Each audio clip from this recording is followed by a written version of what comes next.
in the libraries, dusty libraries up at the top of Minas Tirith, the White City.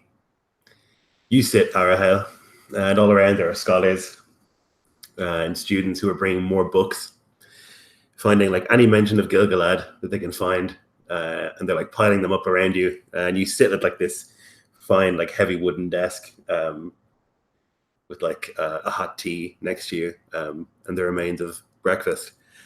But you've been here all night, and the books have just like grown around you in a pile so that you can't really see beyond. And you've been like searching through them all through the night to try and find anything that you can.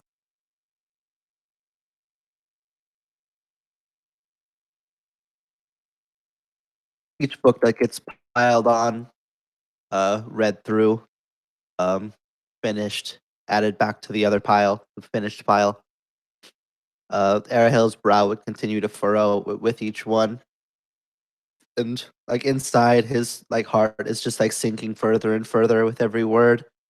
Everything seems to point towards despair, towards shadow. Like how could such elegant a creature as even Gil-galad fall so low? It doesn't make sense in his mind that something like that is even possible. Though he knows that worse things have come to pass through the ages.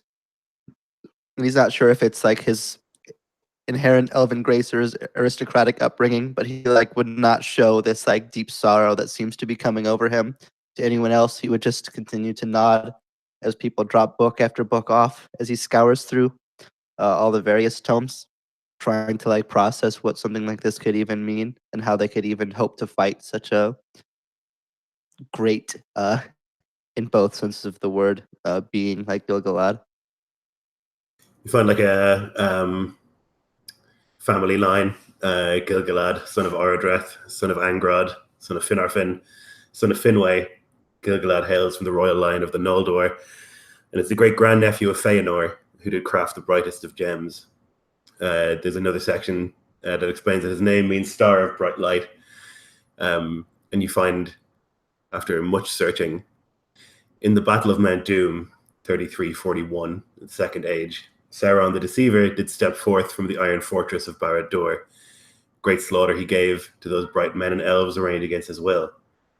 Elendil and Gil-galad, two great kings, fought the Dark Lord. Elendil was crushed, and Narsil, the great blade of Numenor, shattered. Sauron did lift Gil-galad by the throat, his hands scorching the face and skin of the High King of the Noldor, laying him low.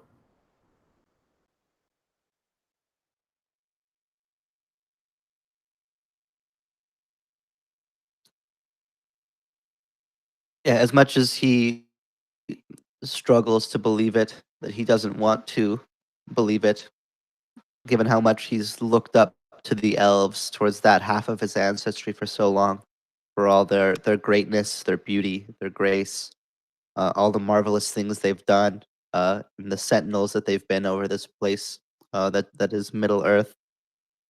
The thought would creep into his mind that there's always greater things, greater beings of shadow that can hold sway even over people like that. And it's like it's hard to make sense of in this life that he's known, that there's never been conflict like that. There's never been such a dark shadow that's hung on the world. And it's like difficult to imagine what those people must have felt like to see someone like Gil-galad fall, to see him burned by Sauron's touch and thrown into the crags of Mordor, never to be seen. It'd be a haunting thought. Yeah, and every text that you find seems to think that Gil-galad was killed, that he was like burnt on the slopes of Mount Doom, though his body was never recovered. But that's the same for many of like the heroes who died there. And you like look into that more and more as the day goes on. You know that you haven't got much time, that you have to leave relatively soon, but you've like dedicated yourself to this sort of scholarly pursuit for now.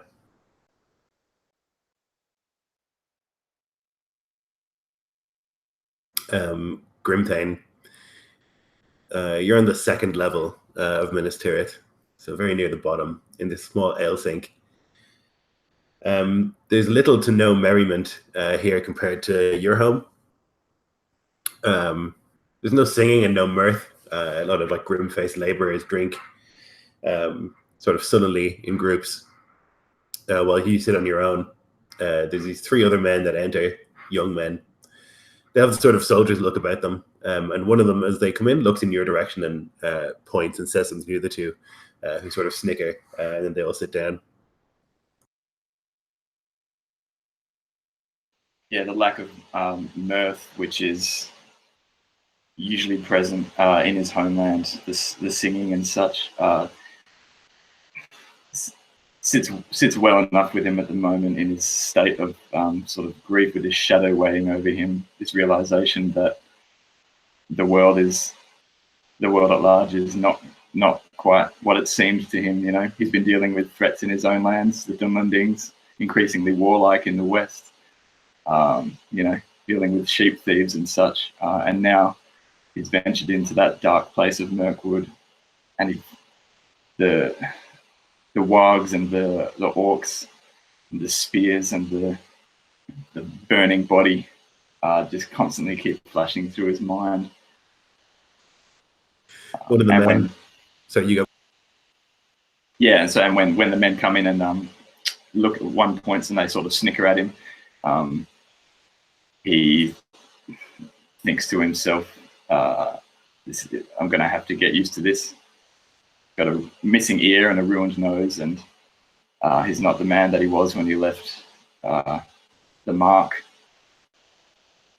But he looks over and just stares towards these three men, just daring them to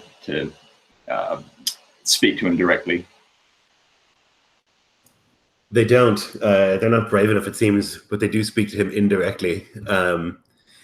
They like bring their drinks over to their table, and one of them stands and says, "To Gondor, mightiest city and greatest of the kingdoms of men." He cheers. A bunch of the other people who are like sitting around kind of do like a half-hearted like, and drink. Grimthane raises his cup and says to no one in particular, "To the vigil," and drinks to that.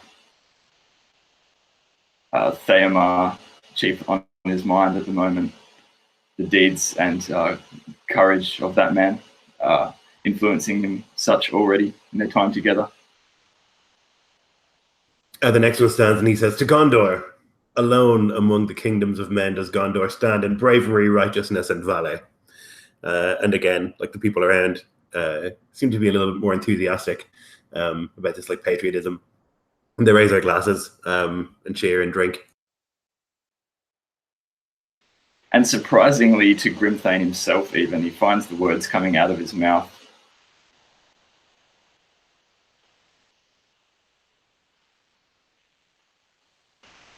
Is the kingdom not reunited? Is not every corner of the kingdom, every land, every faction necessary to stand together? One of the men like looks at the others like with this grin. "Necessary, yes, though Gondor rules it." I think Grimthane allows himself a smile or a smirk, a bit of a scoff. That it does the Ferret rule it, do they not? And as he casts his eye around, seeing only men, I assume, and none of the descendants of those great elven peoples. He smiles. "And they rule it from here. And it's men of Gondor who sit in every hold of Rohan, ensuring the law is kept. There's war coming, Rohirrim, and your people will be on the front lines."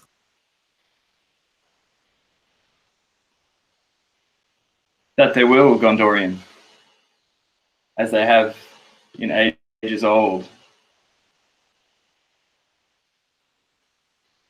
Surely the valor and might of the riders of Rohan and people of the Mark, surely even you can can sing some praise of their deeds. Was it not Lady Eowyn herself who struck down that Dark Lieutenant in days of old? He says, sort of like, with a little bit of pageantry, sort of saying that around to the room, throwing his cup around a bit, like pointing.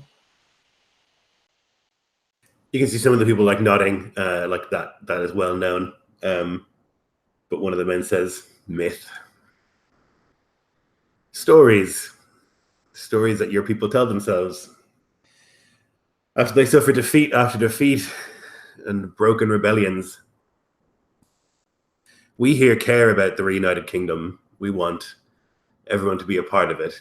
We want everyone to want to be a part of it. And he sort of shrugs. Not to struggle under its yoke.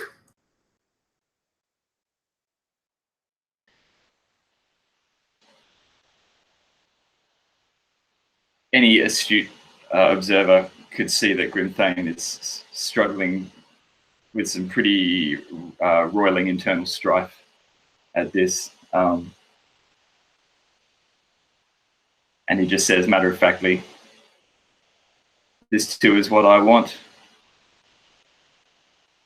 Cannot stand against the shadow ununited. And so a toast. He raises his cup once more. Always, I would hope he'd have a drinking horn that he's brought along with him.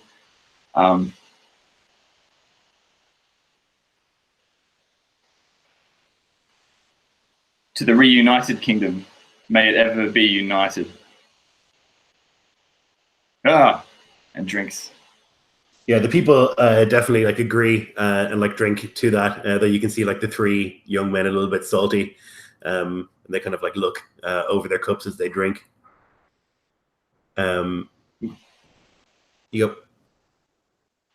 Grimthane thinks to himself, this cup, this horn that he's just made this toast with, he thinks what his grandfather and even his father would say, having toasted to such a thing after having been a part of such rebellions, his family line at least. I think it would have been probably his great-grandfather who was part of the most recent rebellion. And that proud tradition of the Rohirrim wanting to rule themselves and be self-sufficient and not be under the thumb of some Gondorian king, even some elven king, that still burns strong within him. But the recent things that he's seen and friends that he's made from these other lands, Arahale comes to mind, especially being part of the rulership, more or less. These things weigh upon him as he sips that toast. Tayamar, you're watching these shining troops prepare in one of the many courtyards of Minas Tirith, and they don't look like Vigilmen. Their gear is extremely high quality, and it all sort of shines like nothing has been scuffed anywhere. And the plates are all inlaid with this sort of beautiful white tree design. Their shields as well, perfectly painted. Metal buckles, tight straps, everything is as if they're on parade.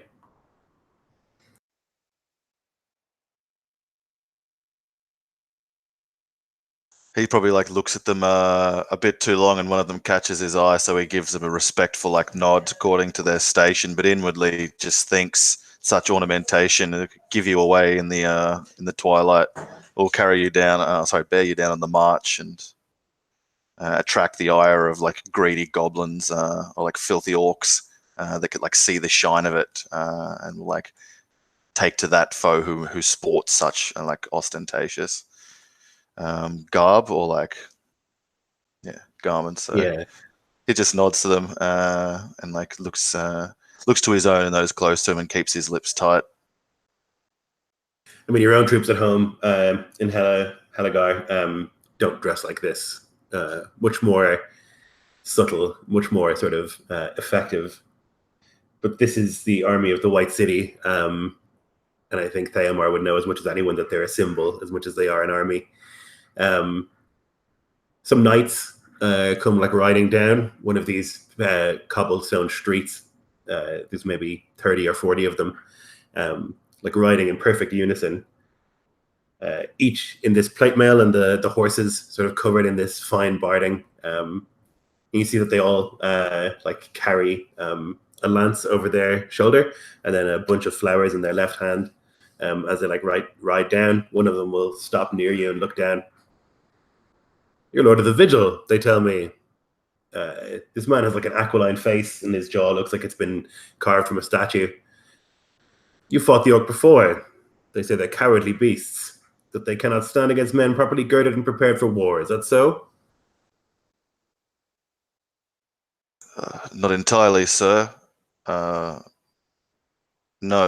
the orcs have stood against those that you described many times before, and smote many of them. It takes more than that, but that is something. You and your men look a fine lot. What is your name? Indeed, you're right, I am Theomar of Helagar. Who are you? And Boreth is my name. It's a pleasure to meet you, Theomar.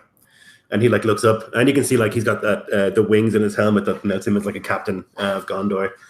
And he looks down. "I had my suspicions that it wasn't going to be easy."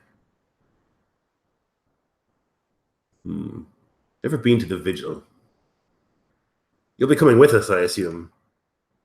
The king has ordered it, sir, yes. Good, good. We need men of experience, veterans. That's right. Every army does. That's right, yes. Well, we've had a lot of time on the parade ground, a lot of drills. I think we're in good shape. I'll look for you then when we get to Greenwood the Great. I look forward to seeing your great rank smash amongst the orcs. Very good. And he like inclines his head and rides past the rest of his like knights with him. And again, they look like toy soldiers more than they look like warriors. Like all in finery, and like they march and like ride incredibly well. But none of them have that sort of hard look of men who've seen battle.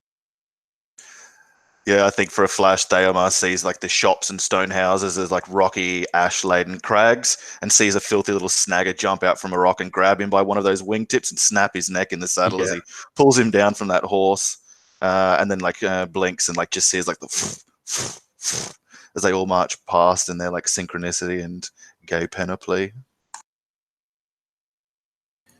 Firiel, you stand up on the 9th layer of the White City. You've like been climbing and climbing,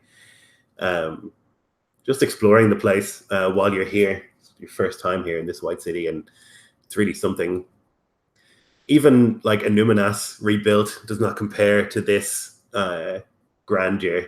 Minas Tirith was never destroyed, not really, and so it still stands as it did as a city of the men of Numenor, and you can tell that from everywhere that you look. These massive white arches and sort of sweeping architecture all around you. But it seems like this place has never really suffered in war. The stone is pearly and white everywhere that you look.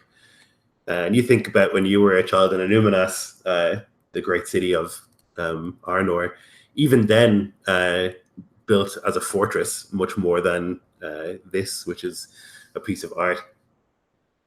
And you can stare over the Anduin, over rebuilt Osgiliath towards Efelduath, or the Fence of Shadow. This mountain range that like stretches directly across from Minas Tirith and has always marked the boundary of Mordor.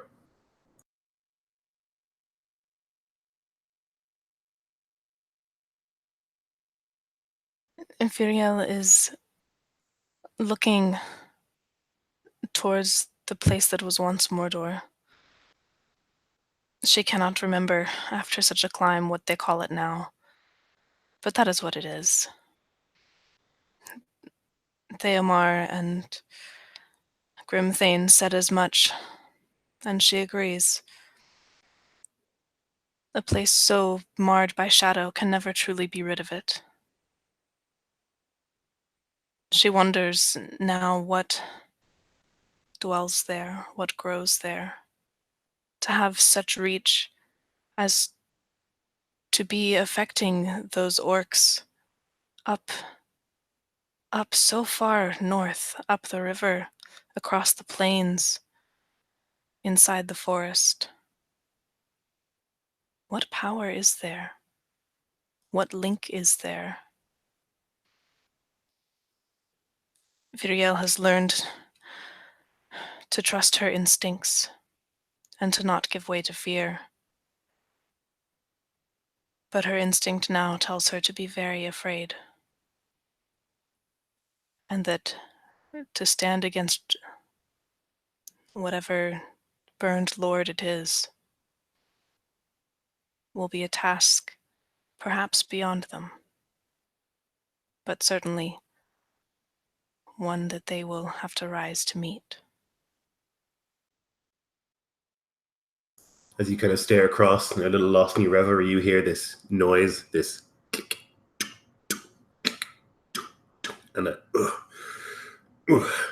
until eventually there's a man standing beside you, and he like leans over as well, like looks in the same direction. And he says, in elder days, the skies above those mountains would roil with fire. And you can see that he's like an old man. He's like walked up here with like a stick. And he looks exhausted from having made that march, though he does like give a smile.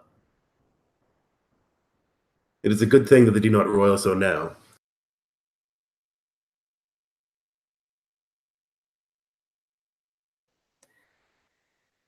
Indeed.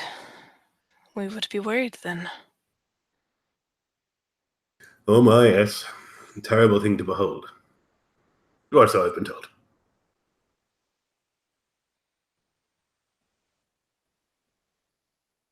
Why did you journey up here, uncle? 'Tis a long ways. Just an old man on his evening walk. It's who you are that matters more, I think, and why you are here. Firiel, is that not so? It is, though if I have made your acquaintance, I beg your pardon, I've forgotten. I am of no consequence. But you are of great consequence. There comes a time of hard choices. And in those moments, our kindness is what matters most. Your companions will need you, Firiel, to remind them of what it is to be men.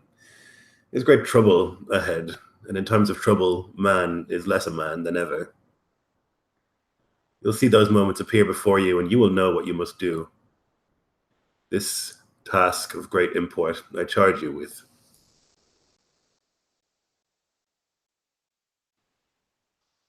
Viriel looks very confused by this speech from the strange old man whom she does not know. And she shakes her head. You know my name, yet I fear you mistake me. I am simply one of There is no mistake. He cuts across. There's no mistake. I know who you are. I did not walk up 7,000 steps to stand next to someone by accident. I've chosen you. They could fall. Any of us could. And you must watch that it does not happen. I will guard them with my life.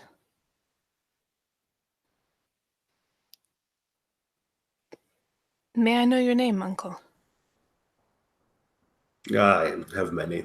When you're as old as I am, people call you a great many things. You there, out of the way. Uncle. Lauren, you can call me.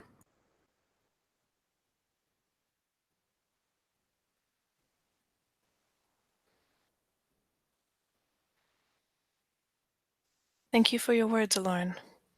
I will not forget them. You cannot. We all may count upon them.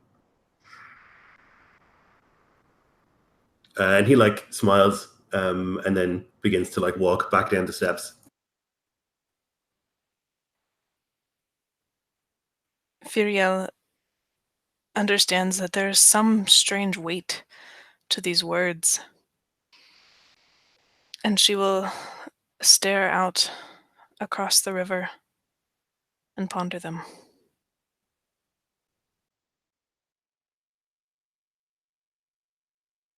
The best part of a day will go by before you're all gathered and given your orders. You're to go to Elthingels, which is a city in the northeast of Rohan, and deliver there a decree. The Rohirrim will have 1 week from your delivery of this decree to muster the necessary troops, which is a pretty significant number of Rohirrim to be mustered from the various holds within Rohan. You, Grimthane, would think it's too many looking at it, particularly with like the constant ongoing war with the Dunlendings. Like looking at the numbers and how short the notice is, you think that it would be pretty difficult to get it working.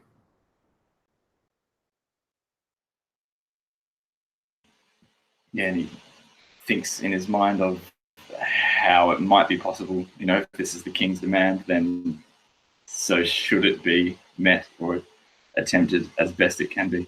And so he thinks to the old networks of messengers, writers that are dedicated to racing around and gathering, sending news and gathering the Rohirrim for such a large muster. Preparations are made, and the troops you can see are like being mustered here in Minas Tirith also, and you can see some of them coming across from Osgiliath, and then from like the south, from Lasernach and other places. Looks like there'll be quite a host assembled, but it'll take more than a week for them to be ready here before they can head north and begin the march to Minas Tirith and Dol Guldur.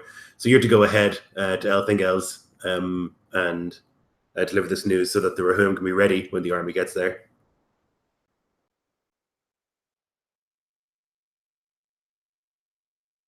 So he'd be preparing for that then. Will any others in the party be going with him, or a smaller host of other soldiers? Or? Yeah, so you'll, the four of you will be going. Okay. And then, like, you'd all get these orders, but I just think that you would notice particularly the numbers, you know? You'd be, like, more familiar with Rohan, and that this is, like, a pretty big ask in terms of how many troops they're levying from Rohan. But yeah, you would all get these orders, and you would, I guess, make final preparations before you head into Rohan once again. Is there anything you'd like to do in Minas Tirith before you go? If it would be possible to organize and schedule across everything that's happening, Arahel would at least like to bring his findings and theories to the king, if he hasn't had a chance to do so already, to ensure that he can have that conversation with the king before they go. Yeah, I think like it's not difficult for Arahel to organize a meeting with the king. It's one of the great luxuries of being one of your people, is that you can kind of just demand things and people accept. You'd find him at swordplay today. He's always doing something. He's never just sitting. And you would find like a burly Gondorian sort of Castellan of middle years, who's like bashing at the king's shield, and the king is like moving swiftly and confidently. But even so, this man is putting up a pretty good show.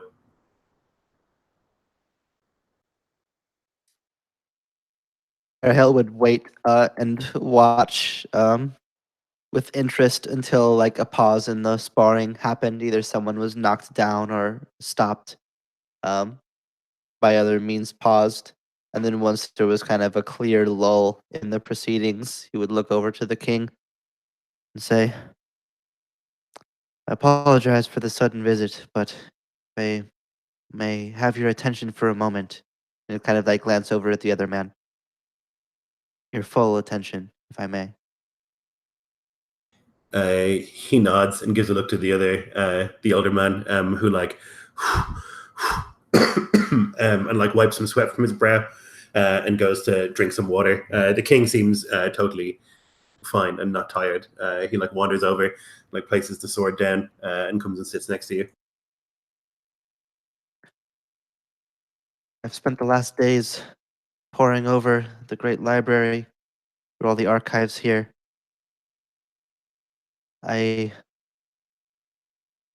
Further even than that, as I'm sure you know, I've been blessed with the gift of our people, foresight.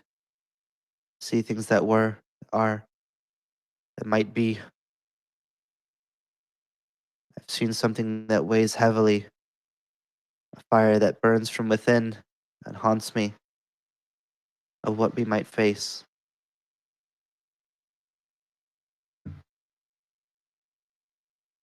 His brow furrows and he looks. What do you mean?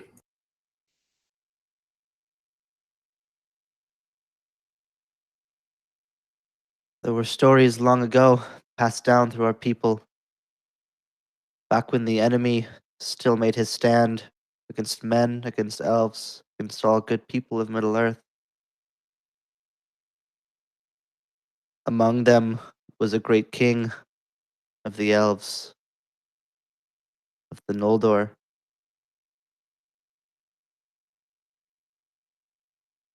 Who was burned by the enemy, forever marked, thrown into the abysses of Mordor, the fires and the chasms, never to be seen again. For thousands of years, everyone has assumed that he's been dead. I fear our fate is far worse than that. This burned lord. He is no man, no sorcerer. A king.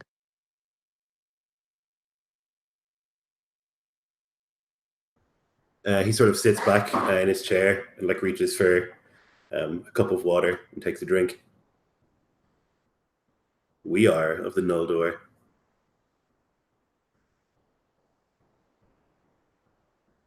Many of our people, almost all of them.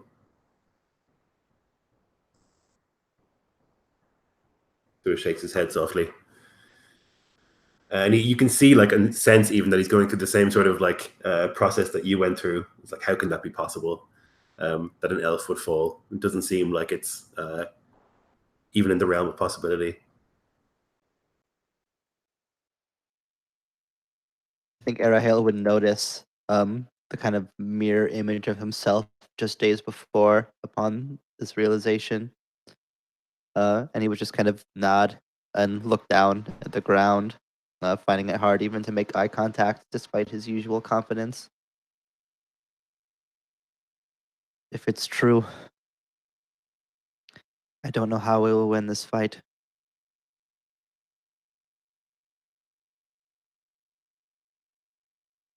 Though any man is greater than any orc, I would stake our people against the whole horde of them. If someone like that can fall so low, what hope do men have? What hope do we have? Being only half of what he is. I'm scared. He'll confess, with like a clear anxiousness. Only half. But we have another half. And while some see that as a weakness, I do not. That half was LSR. That half is Numenor as much as it is Isildur.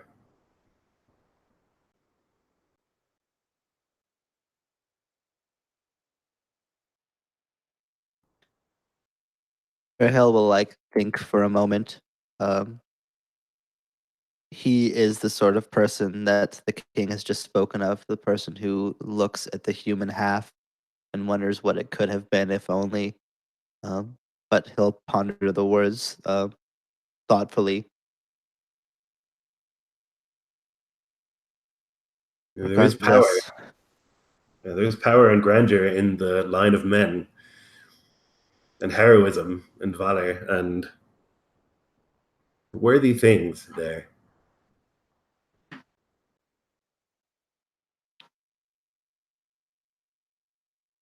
Yes.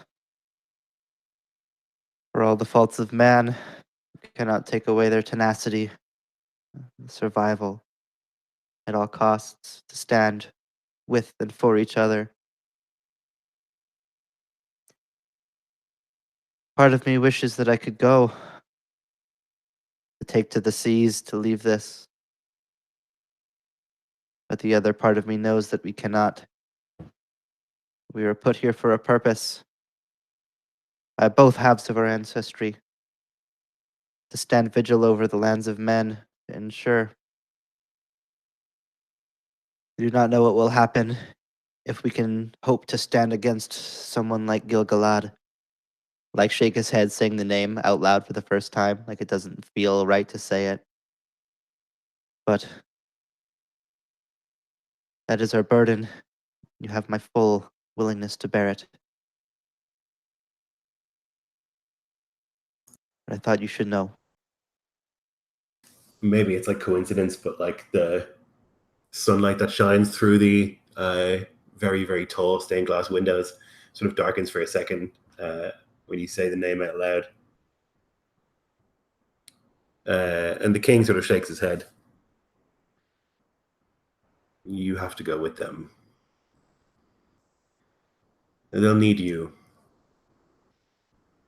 Our people are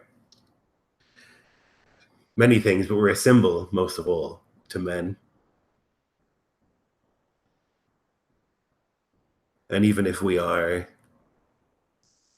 maybe no better inherently, they think that we are. And he sort of smiles. So we have to appear so. He'll nod, furrow his brow, shake his head again, in like frustration at the whole scenario. But then like bring himself up, restore his posture, that air of aristocracy that all elves have, and look more resolutely at the king and nod. Though I will struggle to understand this, they will never see me falter. I will be that symbol to them that so many men and elves have been to us. I will stand strong, give them what they can, what I can. Good. And I'll do the same here. And my cousins all over the Reunited Kingdom will do the same there. Good luck, Arhel.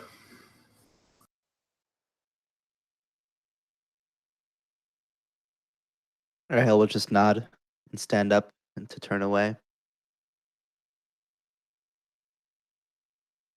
And you'll hear the king sort of stand up and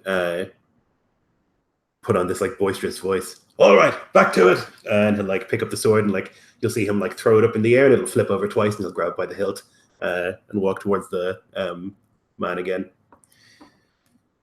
Is there anything else you guys would like to do before you leave Middle Earth? Minas Tirith?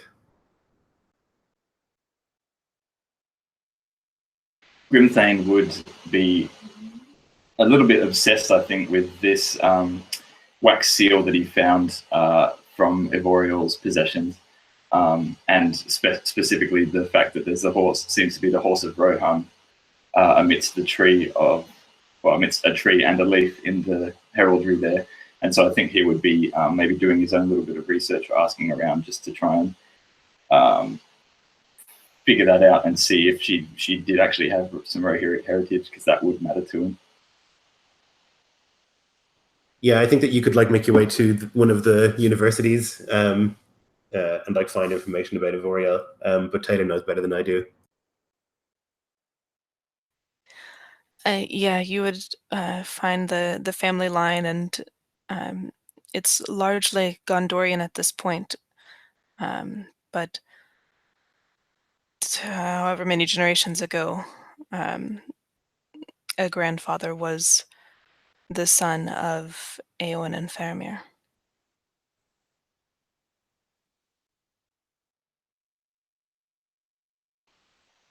Yeah, he would be.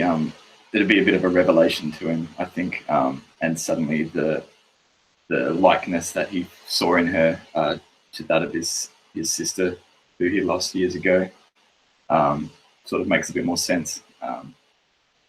And yeah, dredging back up in his mind, her speaking of a grandfather that was lost within Mirkwood, and then sort of the pairing that he seems to have in his mind of hearing a similar tale in his own lands of a party of people who were lost in Mirkwood, the leader of whom had Rohirrim blood.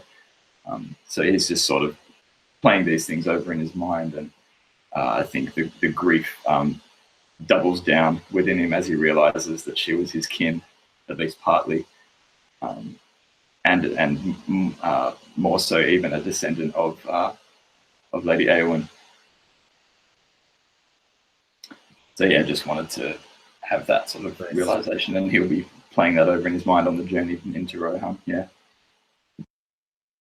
And so before you set out from Minas Tirith out to Osgiliath, you've done this journey before, and it's much the same.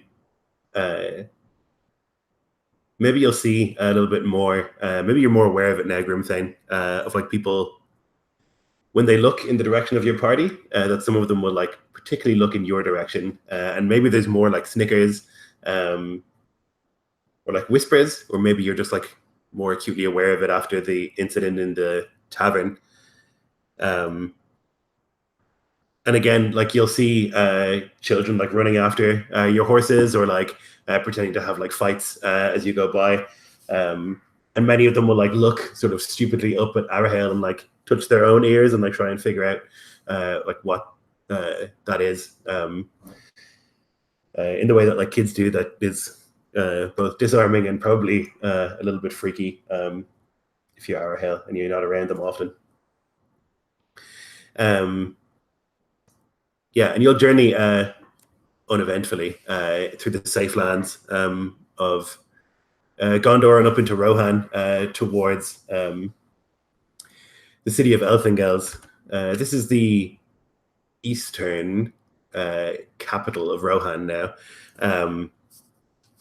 And as you kind of ride across the sweeping plains and great farms of Rohan, you can approach towards a great hill, and built of like wood mostly, but also stone. There's a walled city, and there's banners of a white horse beneath a white tree that flutters on the battlements.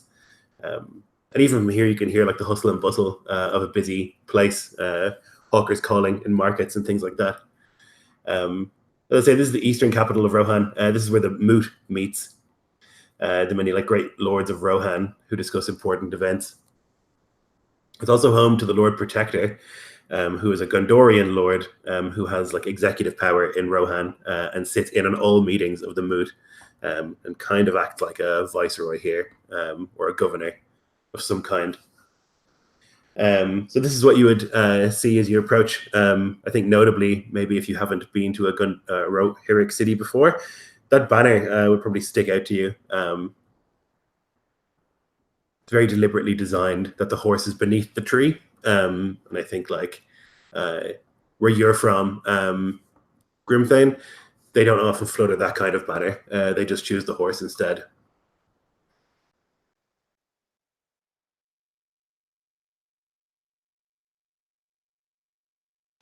Yeah, it's a firm reminder, and obviously that's the point of the designs of this heraldry. I think it's probably been a while since he's seen that banner he's used, and when he thinks of the Rohirrim banner in his mind, he thinks of the one with just the horse from over further in the west, where the Lord of the Mark lives, and where he is part of that household as part of the Lord's Guard. But still, he takes in a deep breath of the Rohirrim air, and it's still more familiar, and it does help quite a bit to wash off some of the sort of shadow that's been building on his mind. But then it's tinged, and this may be some of Thaemar rubbing off on him. tinged with bitterness, I suppose, in knowing what's to come, and how many of these men are going to die in the war to come, and those kind of dire thoughts. But he's still glad of being here. Yeah, the air is fresher in Rohan. That's always been true, and you think it probably always will be. These like great plains, windswept, and a sort of like pleasant sort of coldness or briskness to the air whenever you come here. As you come to the gates, you're met by guards and are led through the city, like seeing who you are and that you have one of the ruling kin with you. They try to make way for you to be able to ride, but it's a busy city and there are people all around. Many of them like look up and sort of stare, particularly at you, Arahel, who would have never have seen one of your kind before. And like more than once, you see like people like stare up and like turn to somebody and like even just like blatantly point at you, like you're not a person. Like they've never seen anything like it before. There are also like quite a few that turn to look at you, and their eyes are less wondrous, but more filled with either fear. But you also think anger a lot as they like stare.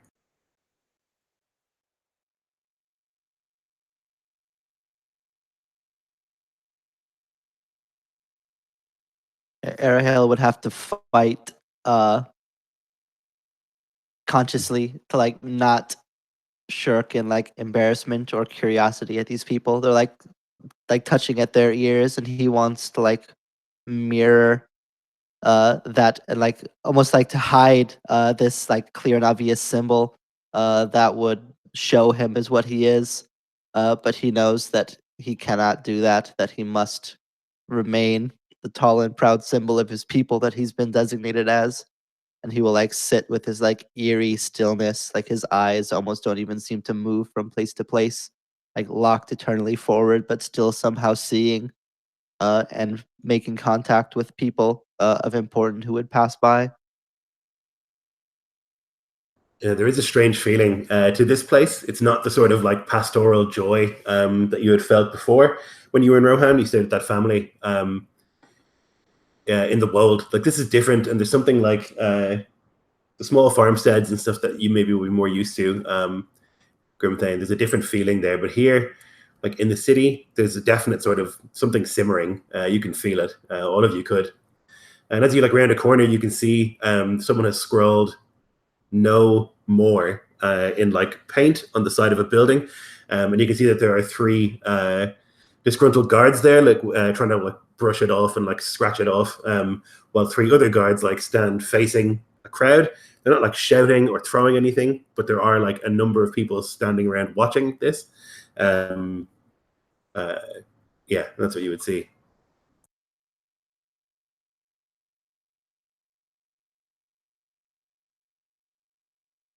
Grimthane catches himself once more and has the realization that a few months prior, before he set off on that first journey to the capital and then to Mirkwood, he may have swelled with some inner pride or something akin to that in seeing such graffiti. Some patriotism for the Rohirrim pride. But now it saddens his heart and tears upon him.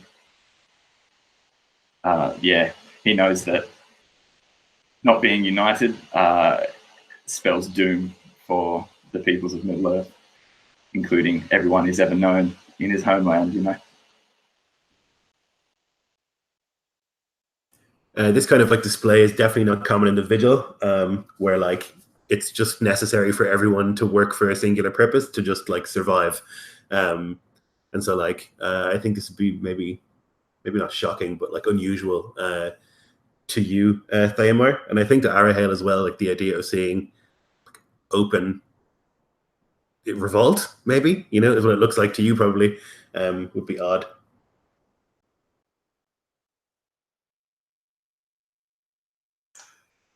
Yeah, so Theomar will like grimace at it and wonder, even at war with the Dunedain in itself, now it would like possibly inflict war or like provoke war with Gondor. Like what madness in this, and then like a darker feeling settles in him.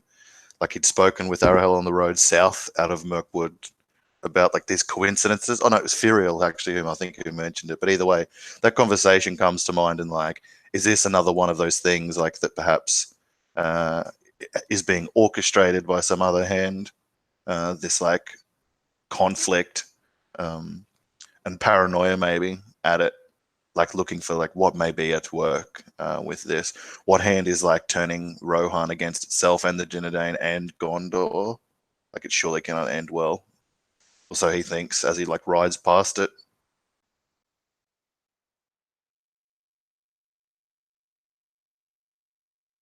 You continue on your ride until you come into the upper city, where there's like a secondary wall. It leads to like a large set of buildings, like a little bit grander, more made of stone. The center of this like plateau, there's a hall with this great steepled roof, and these two oliphant tusks that like curve upwards at the top. This is not the Golden Hall of Mediceld, not by like a long margin. It is not Edoras, and it doesn't look like it. The design is much more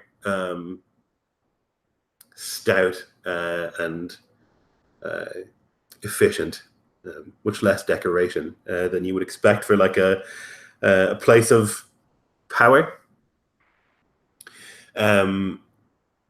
There's a banner fluttering from that roof also, the same one, a green banner with a white horse beneath a white tree. And there's guards in plate armor, guards of Gondor, who stand on either side of the door. And you're led into this long hall, not unlike the one in Edoras or any hold in Rohan. There's long rows of benches that line like a very long room with a raised platform at the end. And on the platform, there's this great chair, though you can tell some care has gone in to make sure that it's definitely not a throne. It's like not very grand. There's no back on the chair. A couple of like steps like that have been taken to ensure that like anyone who sits on this chair is definitely not a king. And there's like several fine men and women in like dress sitting upon benches while others stand, and there is shouting. And there's this gaunt man sitting upon the throne, perfectly poised. And you hear, "You cannot stand, Lord. Already too many young men of Rohan are sent daily to battle the Dunlendings. They spawn from the hills like orcs every day raiding into our lands. Cannot the men of Arnor and Gondor send troops to protect us?"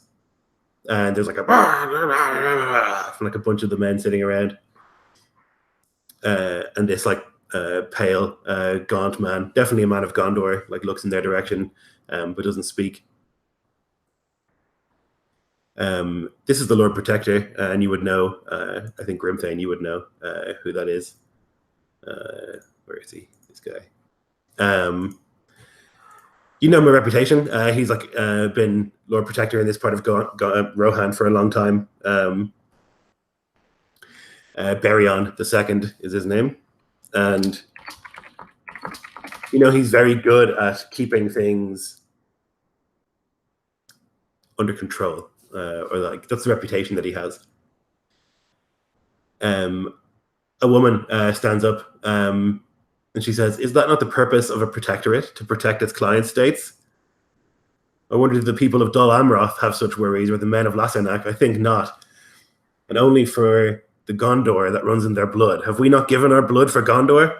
And there's another like, and this man like turns. "Gondor, Rohan, Arnor, we're all one now, Lady Eadra. We are one united kingdom where all give sacrifice to ensure that peace and prosperity is kept within our kingdom. We are one people." And you can hear like some of the older lords sort of like doing a sort of, yes, that seems correct. And one of them stands, this like sniveling man, and he says, "Berion is right, brothers. We must all make sacrifices for the greater good of the kingdom. We know this." And like many of those sort of doddering older lords sort of like nod. yeah, this is what you enter into. We're going to take a real quick break there, and we'll come back and chat with this terrible man in a moment.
I'm back. It looks like everybody's back. Cool.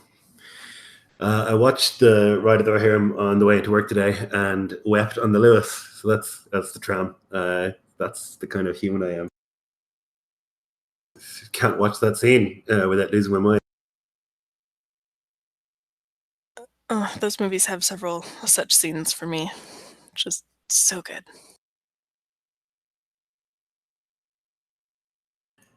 Okay, so this goes on, this sort of like back and forth speech with like many of the lords assembled here, sort of like suggesting caution and that we all have to work together for this greater good. But there are a few you would note who are pretty vocal about being unhappy with the situation. And as it like comes to a close, they will like the lords will like stand and begin to like filter out of the place. And Lady Aedra, who I also have a picture for here.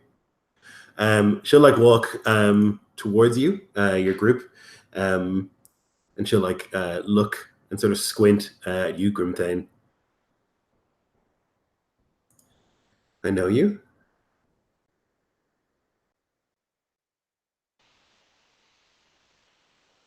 Presents a smile. Lady Aedra. Apologies for my appearance.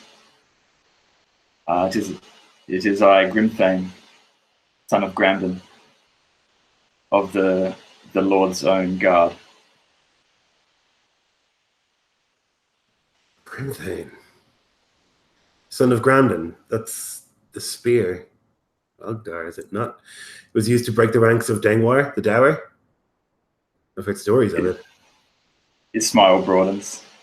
It was at that, and now it has tasted orc blood, as it has not done in many centuries. You're here to speak with the Lord Protector. And you can tell how difficult it is for her to say that title. Yeah, it rings within Grimthane as well. Part of the biggest part of his identity is to protect those he loves and who cannot protect themselves, and so it's always irked him such that this man be known as the Lord Protector. But his interests have always been to keep things under control, which in the past irked Grimthane a lot more, but now he sort of sees where he's coming from a bit more. But he says in response, he sort of turns and gestures to Arahel and Theomar and Firiel. We are here on the king's behest. I would speak with, or we would have audience with the Lord Protector. Yes. She like inclines her head to the rest of you and like bows a little bit towards you, Arahel. When you're done, come and find me. We should speak. Of course, my lady. Would be a joy to catch up and hear more of your troubles. Says as he gestures towards the Lord Protector, with whom she was just laying out her thoughts and troubles. She kind of grins. Of troubles, we have many. I shall speak to you later. And she like inclines her head again and begins to like move out of the hall. The other man who had spoken will follow. He was like standing near, but not in the conversation, and he'll like follow behind. And then you're sort of brought up before this man who like sits upon the not throne, very distinctly not a throne, but he sits like perfectly straight backed, and he like seems like he hasn't moved from the position at all. I did not expect such honored guests.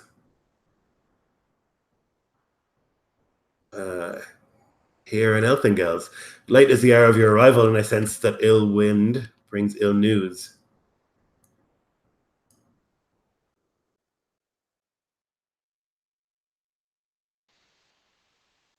Arahel's posture is like similar, nearly identical to this man's. That perfect straightness, that nobility, uh, that tinge of elven grace makes it seem almost effortless. While this man has to try to seem so statuesque for the elves, it's natural to stand like that. And he can't help but like look down a little bit at this man's arrangement. But he would not show it on his face. He would show with a perfect elven pleasantness. We come by orders of the king. We do in fact bring ill news on even iller wind.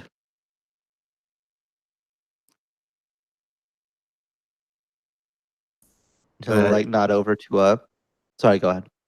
No, he just looks, and his like face sort of turns from perfectly pleasant to one of, I do not need more trouble. Erhel would turn over and look to Grimthane, who we would know would be much more familiar with how these sorts of information would affect a place like this, and he would look to present his most hospitable guest of this place forwards.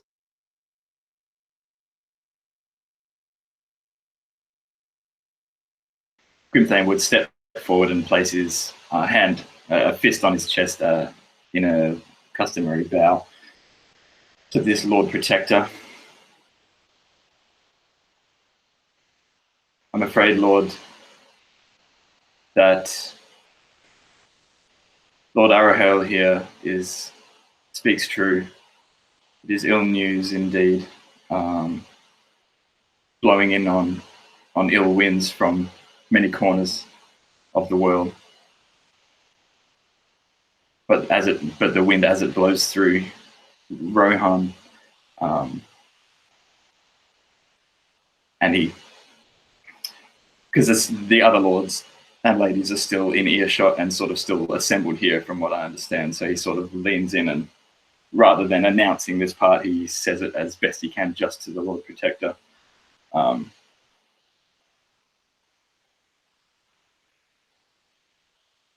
The king requires the muster to be called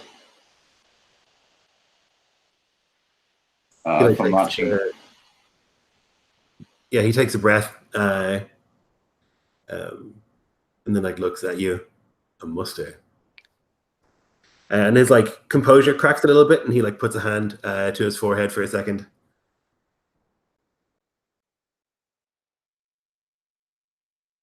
Yeah, I imagine there's this moment, despite every wish to be like conversing with Grimthane as the Lord Protector, there's this like glance that like he would give over to Arahel, who would just like nod his own approval of like, yes, this is what's happening, and the king has decreed it.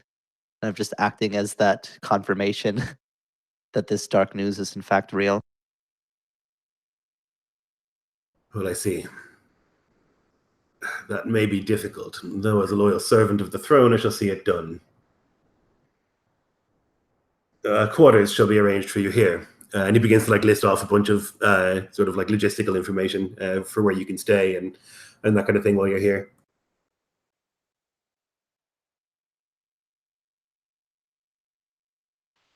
My lord, he hesitates a moment and continues. What news from Edoras? What news from the Westfold? The Dunlendings there. Sheep raids, nothing more. As is always the case, the Dunlendings are no real threat, not to the might that we have here in the reunited kingdom. Grimthane would have swollen with some pride at that, and then when he added on that distinction there, was somewhat crestfallen, but yeah. relieved to hear, whether he truly believes it or not, relieved to hear that the warlike Dunlendings have not increased their tactics or anything to be anything beyond sheep raids. Yeah, I'm not sure how much you believe it. Like, this man is not a bad liar, but you think that it's unlikely that the Dunlendings are doing nothing. You know, they were ramping up as you were leaving, so I think you think it's probably unlikely.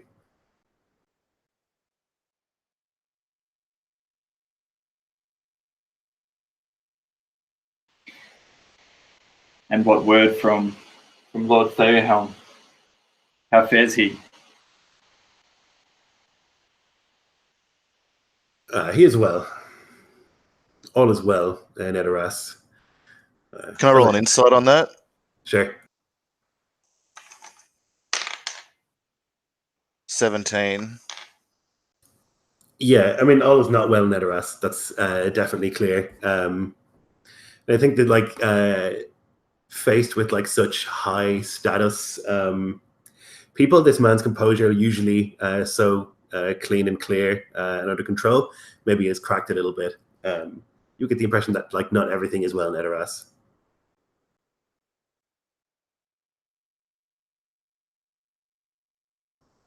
The raids into the Westfold are well in hand.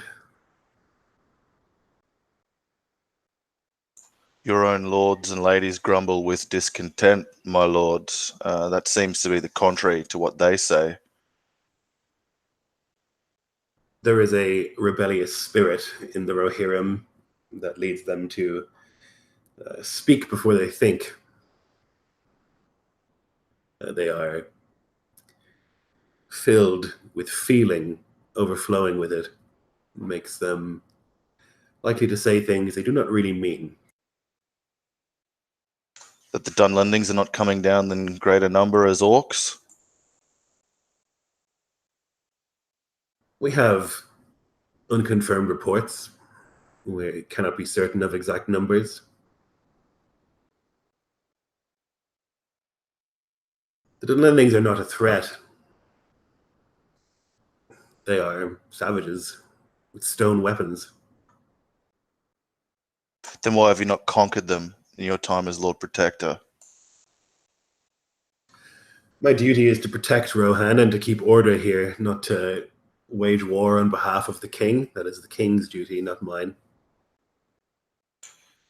For the good folk of Rohan, the king's mustering an army to come through here, and their horsemen to add to it as we go to his wars. Once his host is here, I'm sure their problem can be dealt with. And even if the mustering of the Rohan brings the Dunlanders out in force, which you think may not even happen anyway, then the armies of the king will be able to deal a severe blow to them if we move on. If you're confident that you can gather this host, then that as well. I have never failed the king, nor do I plan to begin to do so now.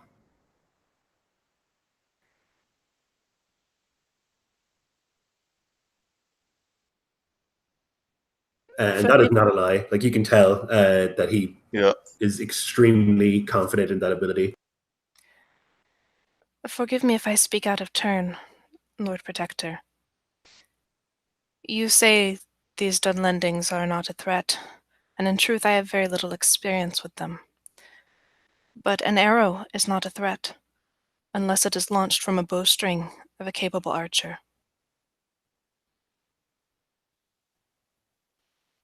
There is always more than perhaps might meet the eye.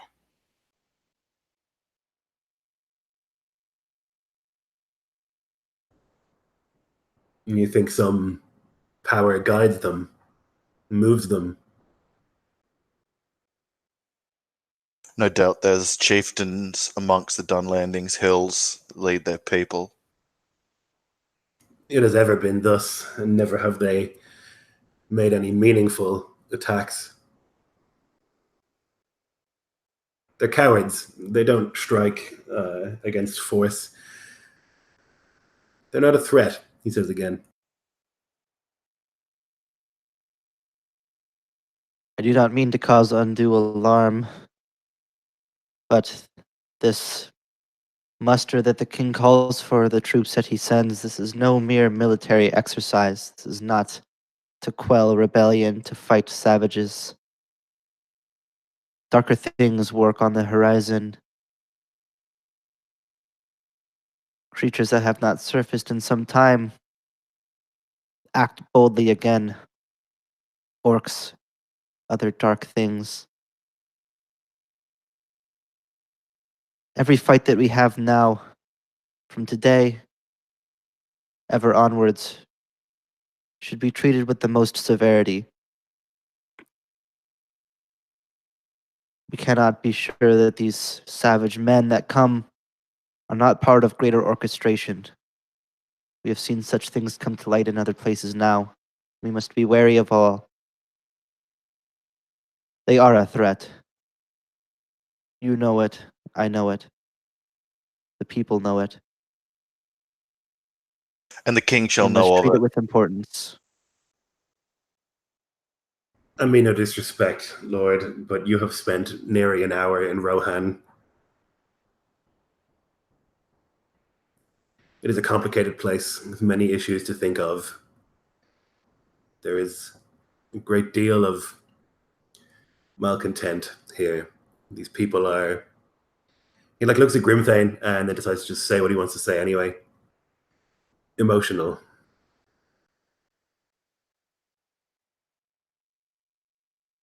Grimthane steps forward, and you see this as a weakness, my lord?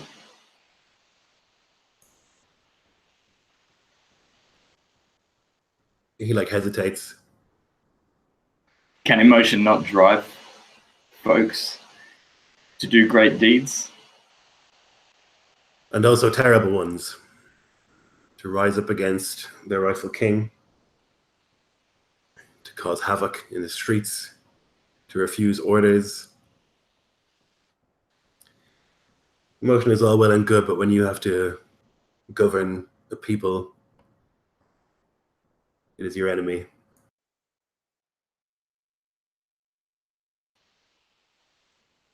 Theoma is Now going to is look not to the time Arahael. for... Sorry, you go. Go ahead. Oh, I you was go. just going to say, Theoma looks to Arahael with that look of, you should speak to the king of this. You have the king's ear. I know that you feel that this guy is not right. Yeah, Erhail would just look to this man and to Grimthane as well. Say, now is not the time for philosophical pedantry. As I've said, much greater things work on the horizon against us. If we are to win, to come out ahead, we will need to work as one people, to put aside such squabbles for another day, that we might revisit them when there is peace again. I'm sure this would sound insane. It's been peaceful for so long that to understand things as so grim and dire would be very out of sorts for this time and place. But he would be sincere with how he says it, and the look on his face would hopefully convey the grimness that his words would say. And that's part of the thing you're dealing with, is that it has been peaceful for so long. There hasn't been a real war in a long time. There's the constant skirmishes in the Vigil, but that's far away. And there's the fights with the Dunlendings, but those are skirmishes too, as far as certainly the Lord Protector is concerned. And those are far away. And so trying to convince anyone that there is war is a difficult task. He looks. I will muster the necessary men. As I say, I will never fail the king. You've given me a week. 5 days is what I need. With your leave, my lords, I would ride to the north and see the hills of the Dunlandings for myself. I'll be back within the 7 day, as the king commands for the mustering of riders. But he would be saying that as a way to inform the Lord Protectorate, but in a tone to ask of Arahael. If we are to work together, Rohan and Gondor, united as our name says, and the king must hear this plight of these people. If he hears it from your mouth and through my confirmation, then perhaps we can come to some accord to still the rebellious hearts of the people, that we might work in common cause for a time and settle these differences another day. And he'll nod to Theomar. Will you need an escort, Lord? Grimthane looks over at Arahale, clear upon his face that he would like to go along as well, see if he can view the truth about the state of the Lord of the Mark, if he can stop in at Edoras, or at the very least go with Theomar to see the Dunlendings and see for himself if they are still just stealing sheep. Yeah, I would like nod back to Grimthane, but then turn to Berion and say, "Of course, my lord, I'd be welcome of it. A chance to question his men, chance to gauge them as they spy on us, and a chance to confront them with the truth if it's other than what this guy thinks." You can tell in like that he has similar sort of machinations in mind to like keep an eye on you, to like see what you think and spin things in the correct direction and stuff like that. And so there's probably like an unspoken like, I got you, and you have the same sort of feeling towards him. And he'll say, "I will arrange it immediately."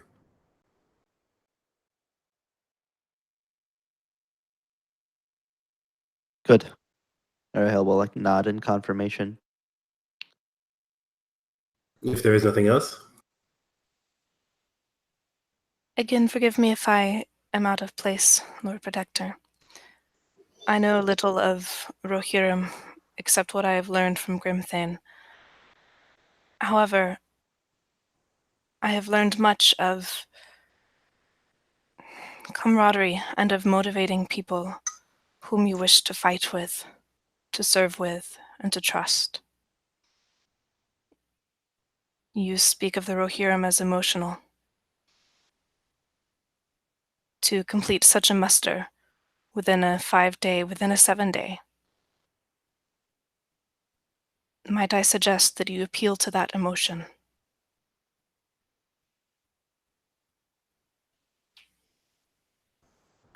He looks at you.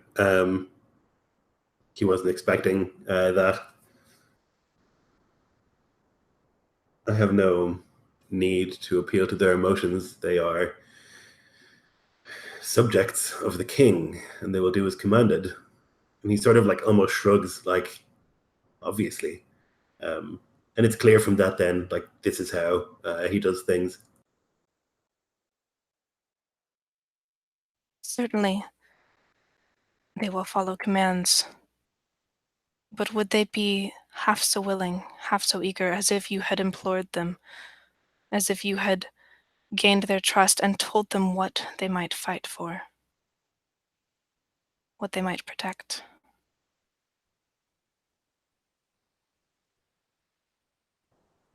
I think Thamar sees this tack not working with this kind of man. His maybe callous nature makes him immune to that kind of tilt. And so we'll say, it is plain that Rohan is open should the orcs gather at Dol Guldur and Mirkwood and spill south into the reunited lands, that Rohan would be first, this broken, discontented land contending with savages and dominion of a king in Gondor. That, Lord, is what you should implore, trying to at least get him like on board with us, but more of like maybe a pragmatic course that would like serve him better in the rallying of these men than just him ordering it and expecting all these angry lords to accept it. If it's cushed as a preeminent attack, it's easier to swallow, essentially. And Grimthane piles on the top as well, just saying if discontent would be sowed further and swollen, would that not be so if the Dunlending nuisance, as you see it, would that not become a threat if the riders of the mark, if those who are defending against that nuisance are pulled away to a greater threat in the north, it's a preemptive strike, my lord. Trying to appeal to do you really want more lords and ladies coming in here and lynching at you? Like, there's some sense to this tact. Yeah, he thinks it over. I am grateful for your wise counsel, all of you.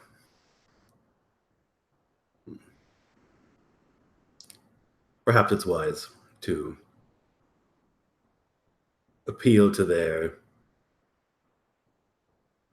emotional nature.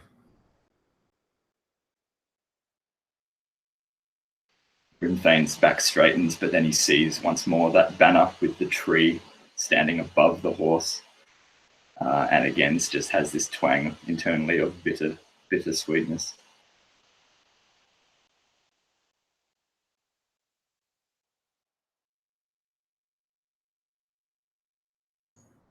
He looks between you. You were busy at the king's command. Let us assail you no longer, my lord, with your leave. And he'll bow and step back.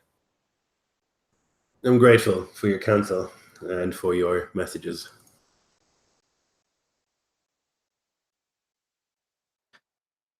Hill will just give a stoic nod, befitting the two stations as they converse, and will kind of nod his head to the others and give a nod away back to turn and to go. Grimthane bows his head, fist upon his chest once more, and says, I think revealing for the first time in this exchange, says, I'll send your best to Lord Theohelm, my Lord Protector, as I see him once more, if I shall see him once more in Edoras, whilst in the west. Or you may have marked me as a rider, as a common rider of the mark, but I am one who serves within his household guard. I think like a less capable man would have his face would have cracked, but it doesn't. He just looks. Good. Give him my regards. He is ever in my thoughts.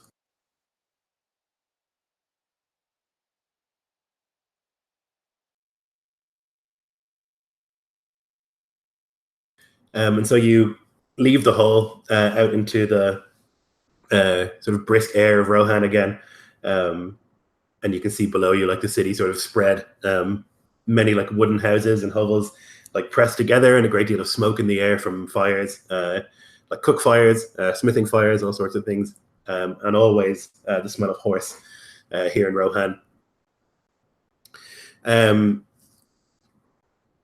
There's a man standing outside, a boy really. He's maybe 16 or so, and he walks up to you, Grimthane, and says, if you'd like to speak to Lady Eodora.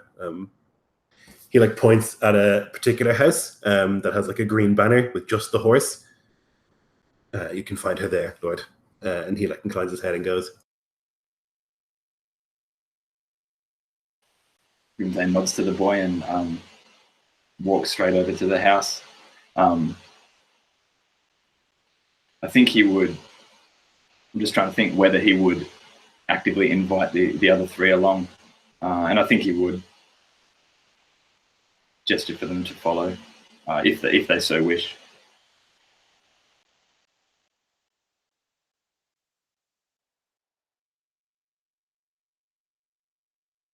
Yeah, in the meantime, preparations are being made for you if you wish to leave, or if you'd like to go in the morning or whatever it is, Theomar. But if you all want to go, you can make your way over to that house with the green banner and a white horse upon it.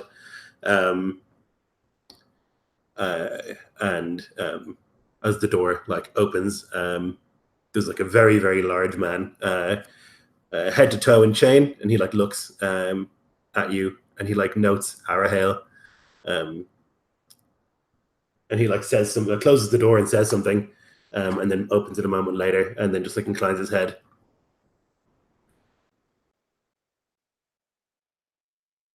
And you're brought into like a quaint little hall. There's a big hearth at the center and like a couple of tables and benches set up. And at one of them, like sitting on the table, her feet on one of the benches, sharpening this like very beautiful sword, is Lady Aedra, and she like looks up. Grimthane, it's good that you came. Lady Aedra, thank you for inviting me to have an audience with you. How have you been faring? How's your home? She like looks around. Fine enough. How have I been faring? I am well.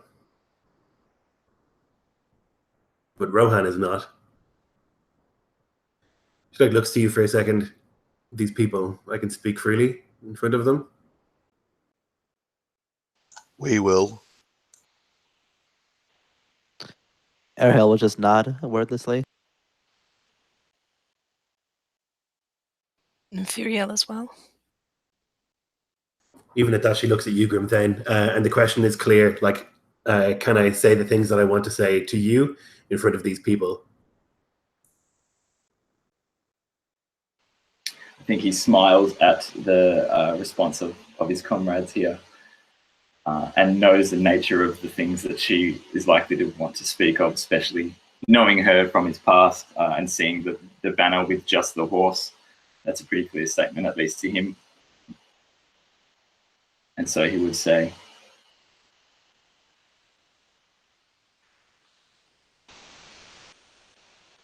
I have trusted these friends with my life. I would likewise trust them with your words, Lady Aedra. And his gaze lingers a little bit longer on Arahale. You know, he says, insinuating like, say what you want, but you know who this is or who he represents. So it's up to you. Yeah. Your impression is not that she's like afraid of saying it. She just doesn't want like Arahel to immediately like walk outside and go, "Oi, rebels in here." But like it's clear that she's not afraid, and she's like made her opinion very vocal. And she nods. You must understand what I'm struggling here to do. Our men are sent to die against Dunlendings and any wars that happen north of Rohan. Where are the sons of Gondor? Where are the white trees and the fountain guards? They sit comfortable in the Tower of the Sun as the blood of Rohan fuels conquests and defense. It's not right, Grimthane.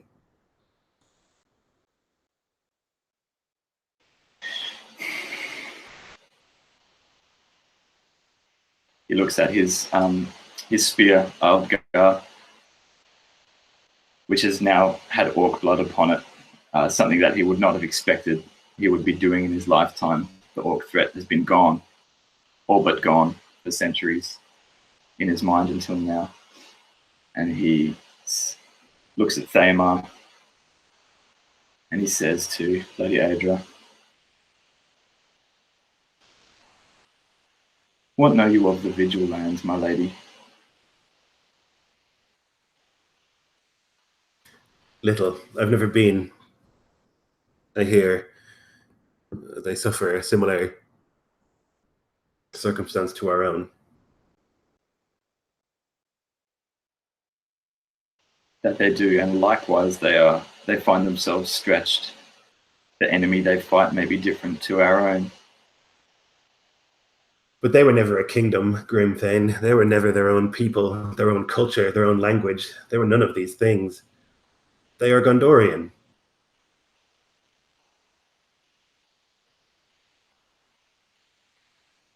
He finds himself, he realizes that he's gripping like his belt or like the edge of the table or something very tightly. The tension has just crept in very quickly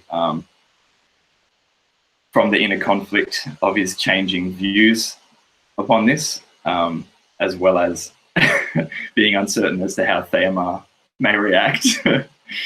And he's that tension is there because at any moment with every word that she says, he's expecting Thamar to cut in. And I mean, he would be right to do so. That's why he's expecting that. And then I'll say that Thamar would say to her, the king's own army is marshalling. Lord Imbarath is marshalling them at Gondor, and they will come north. Then you'll see the proof of Gondor. Then you will see the White Tree and the Fountain Guard. So they will smash the armies of the Dun Landing when they are done with those at Dol Guldur and the Mirkwood. And when we in the Vigil have called, the king has provided us men and arms and it's true we do not have enough. But when we ask, they answer, and it will be as thus, I'm sure of it. The king will prove his worth to you. The only time that I have seen men from the White City is to come here and put their boots on throats. That is the only time that I have seen those men. And their inaction and their insistence upon our fighting of everything on our border has led to a great many deaths. Young men of Rohan and women of Rohan who did not need to die. Then leans in.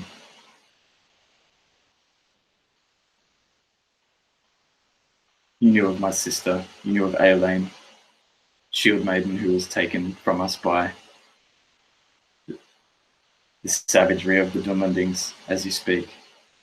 I know better than most, or at least as well as most, of what you speak. But direct not your ire at the king. What do you know of this Lord Protector? How many of his words do you think reach the king of the true nature of the threat in our lands? Exactly as many as he chooses. He's a pawn. He was told to come here and keep things quiet, and so that's what he does. And he does it however he needs to. People go missing, Grimthane, people who speak loudly. I have not, because I'm a lady of a great hold, but people go missing. Yeah, you share the same fortune I don't know. as my... You share the same fortune as my great-grandparents, Tidwin and Fastgar, who were stripped of their nobility for their actions in the rebellion 100 years ago.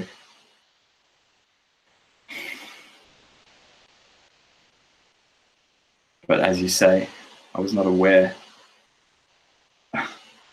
of such actions taking place, people being taken and disappearing if they're not of noble birth. And I think with that, he would sort of turn to Arahale somewhat accusatorily, or like, explain yourself and your king here, man. So I'm curious. I don't know how much Arahale would be in the know with the general goings on of the king, but at least to as much of the knowledge that I might have, would we have heard these sorts of stories from Rohan? I'm basically trying to know if I would know passed on these stories and the king has chosen to do nothing, or if the stories have never reached us and we had no information to act on. It's a good question. I don't know. Yep, I think that it's not something that comes up a lot in conversation, with you and the king.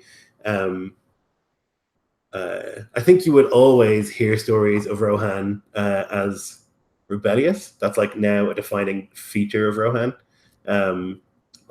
Many failed rebellions, and I think there's always sort of, particularly among your people, whispers of malcontent and warmongering and of sort of dissent and those kind of feelings in Rohan. But I think of specifics, you would hear very little unless you spent your time looking into it, Yeah, and I don't think he would have ever had reason to do so. Yeah.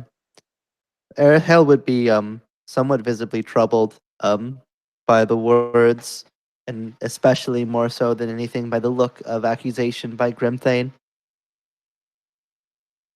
As much as I'm sent here on behalf of the king and can speak to what he's told me, I personally have had very little dealings with the Rohirrim, with their plights. Cannot say if this Lord Protector has properly passed on this information or not. He does strike me as the sort of arrogant sort who would seek to boost his own glory by concealing the plights and then trying to solve them himself, not suppress them.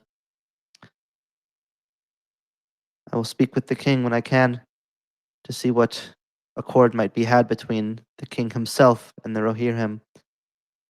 Bypass this potentially deceitful Lord Protector.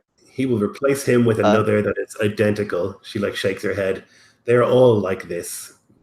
Their duty is to be like this, to keep things quiet, to stop any thoughts of freedom from the yoke. They are all like this. That is what the Lord Protector is for. Silence does not illuminate emotion. It merely simmers. It helps no one to try and silence an entire people. We cannot be silenced.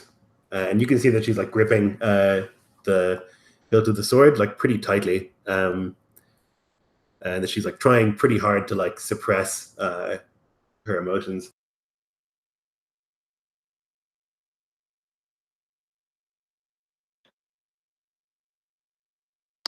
I know it may be difficult to understand, but the king is asking Rohan right now.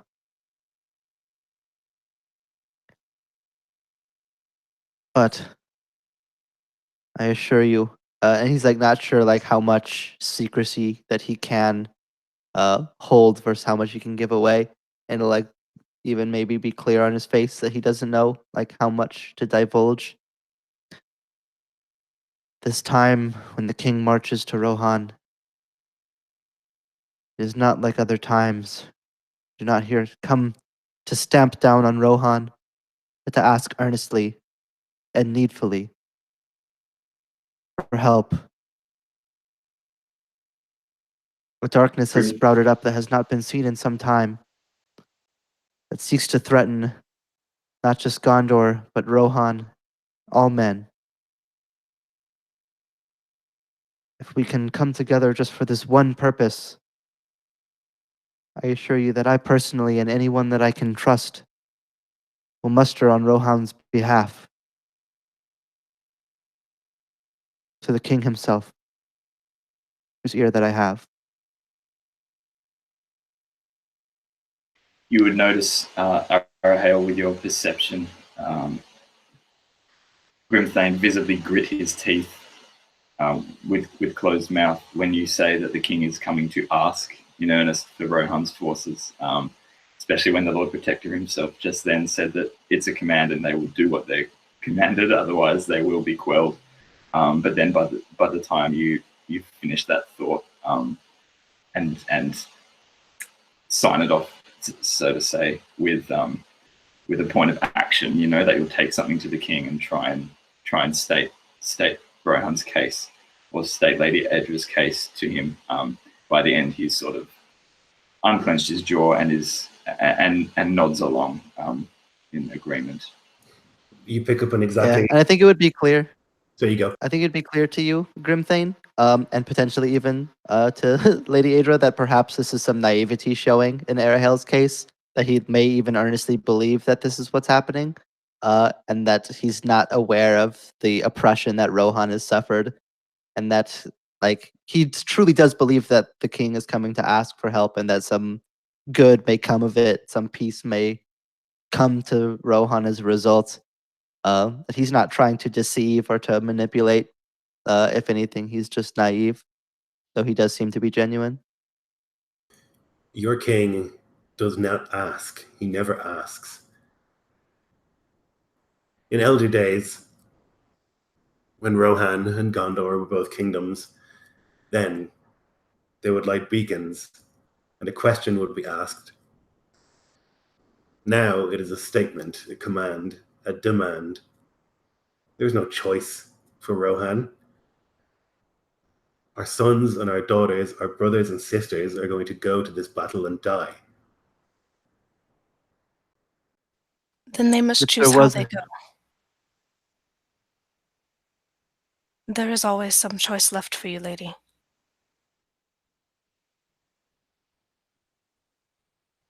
Choose how you meet fate, how you meet danger, how you ride.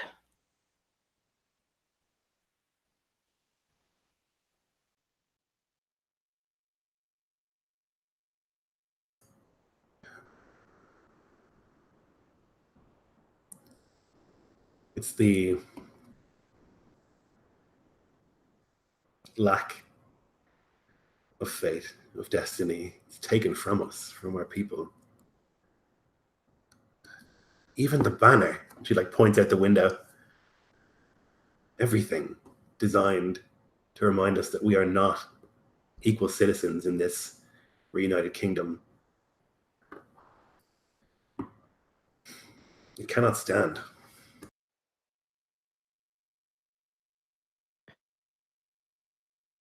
If I may dare to ask, lady, if you did have a choice, if the king did ask and not tell,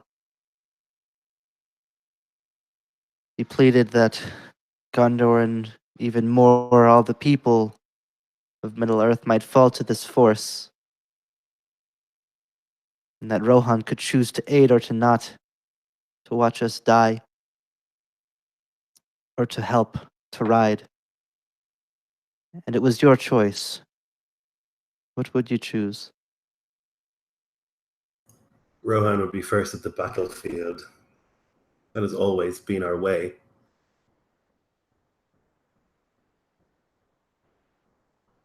But it's not our choice. And men who are forced to stand, forced to ride to their deaths, that is not the same.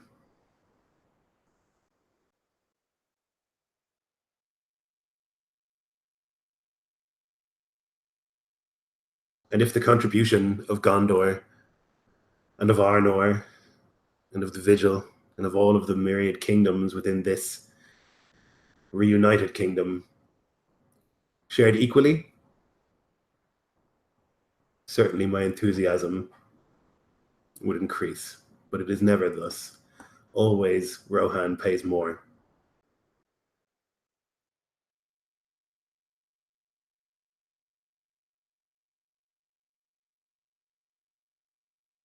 I would not disagree with you, my lady. I would not dare to. That Rohan and the people have paid and continue to pay the dear price. But if there's something that I've learnt in my travels so far and the new friends that I've made here, he looks over at Theomar and just that contrast that he's felt and the guilt that he feels from when they first met, how Grimthane had such similar thoughts to Lady Aedra, that their plight was more than that of those individual lands. And now, not even having seen it, but just having heard stories and seeing the bearing of Theomar and what such a place as the Vigil lands have wrought in a man.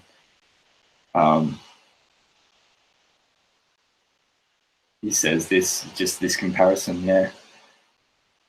There are those, my Lord Theomar here, our plight is no greater than that of him and his people, my lady. As you say, they were not once their own independent kingdom. And that weighs upon me still, as you know, for myself and my family line. And you speak of destiny and fate. There's another thing I've learned, is that this comes down to the individual, my lady. Rohan as a nation, fate does not exist at such a scale. It exists at the individual. And look at myself. I may have died in Mirkwood, but I did not. The deeds that I am destined to do are still within me, waiting to be written.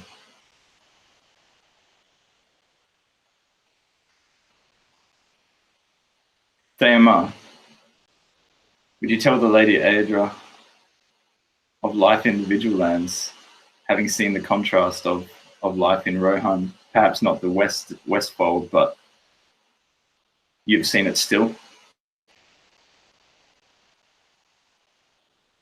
I would not presume to talk to the lady of a hard life.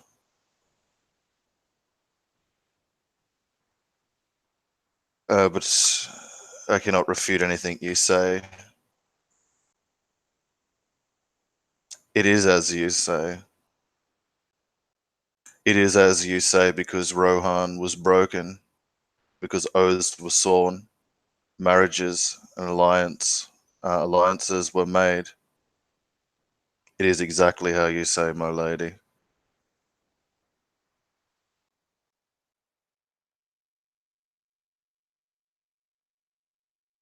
So perhaps we may not be equal in some measures, but in suffering, each nation within the reunited kingdom suffers equally, my lady. This is what I'm learning of the world, especially with, and he leans in and lowers his voice a little bit more, especially with the shadow growing. The cousin, Lord Arhael here, cousin of the king, has said that he will personally speak to the king of his plight. His armies march north in defiance of gathering enemies as proof of his word and oath as king. What more would you ask Lady Aedra in the coming weeks?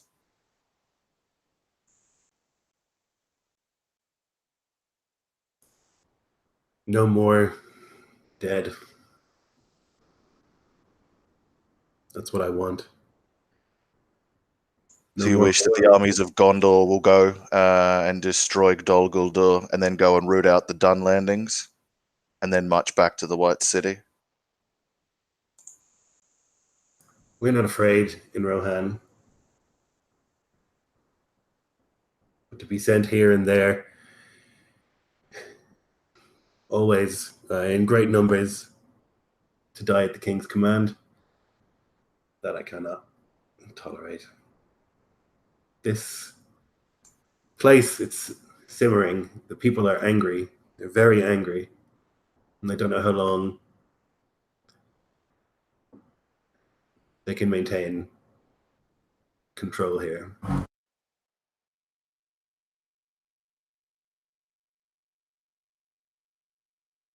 If they are so stretched against the Dun landings, what hope could you have against a vestige of Gondor? Even a vestige of Gondor, he would say, with an inflection. Maybe we would lose again. See sense, lady. Like, I've seen the hosts of the White City mustering. I do not question the nobility or suffering or courage of any person. But Grim Thane has spoken on the trail, and we have all listened to his wisdom and know, from hearing anyway, the plight of Rohan. If the savages from the rocks come down and contest you, I do not lie when I tell you would not stand against those hosts.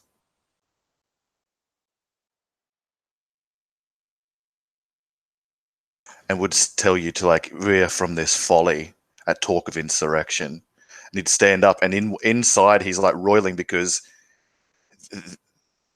he agrees with all of this, but it undoes and it breaks down everything that he is predicated on. His oaths and his station and his responsibility is all undone if he outwardly throws in with her, and so he's in conflict, but outwardly acts the perturbed patriot.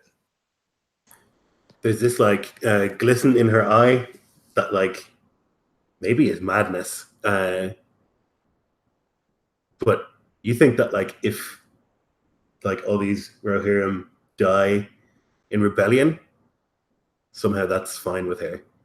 But if they die under a king's command, that's impossible. So she's absolute in the same fashion as the Lord Protector. You think it's systemic, generational oppression that has brought her to this place. Like, she's listening to what you have to say, and particularly, I think the idea that the king might come here and that you might get to speak with him is like giving her pause. But I think Arahale would be like visibly moved by the plight. Like it's clear that like he has not bolstered the king and the royalty of Gondor against Rohan, like out of knowledge or out of any uh bigotry towards them, but just out of pure ignorance of the fact that this was even happening. It's so easy to sit up in the tower and be blind to such things and kind of seeing it firsthand. I think it would be clear on his face that the words that have been shared here have affected him, but he would still like nod and look resolutely the same.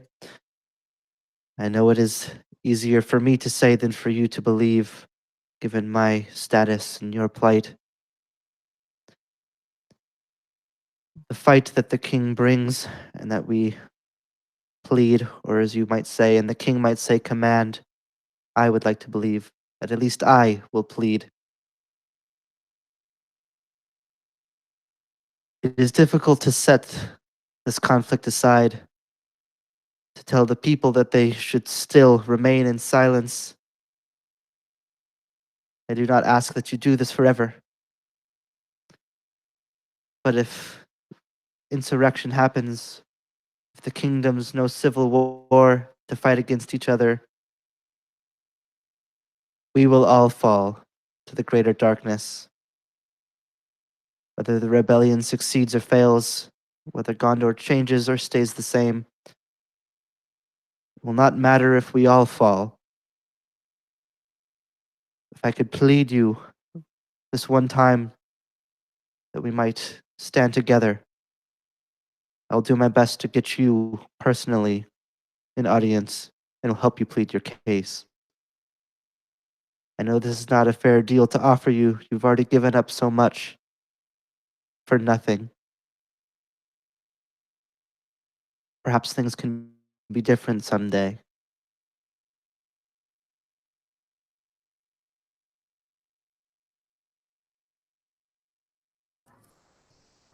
she's like gripping the hilt of that sword like very tightly.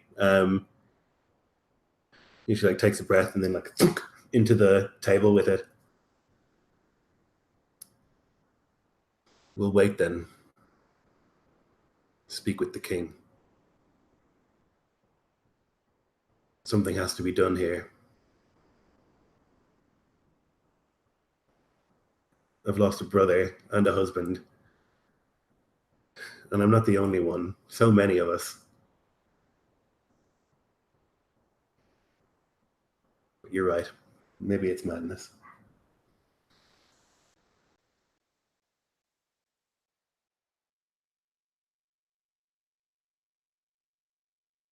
She like looks past you to like one of the men who's like standing by the door, and like gives a nod, and he like quickly moves off in a different direction.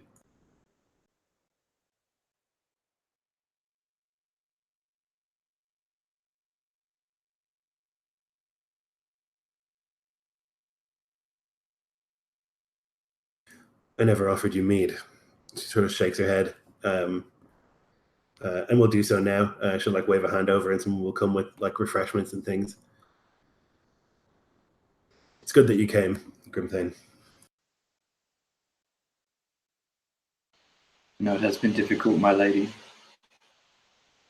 And it's clear that he doesn't mean this conversation, he means her life, her people's struggle. Thank you for hosting us. It's done my heart good to see you once more and to see the passion for our people and our heritage burning so hot within you. I see it still.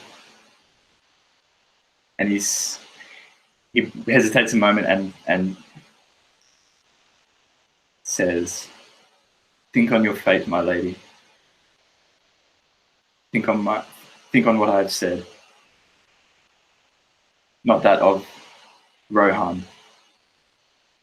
but that of Lady Aedra. You can make your destiny written yourself on the pages.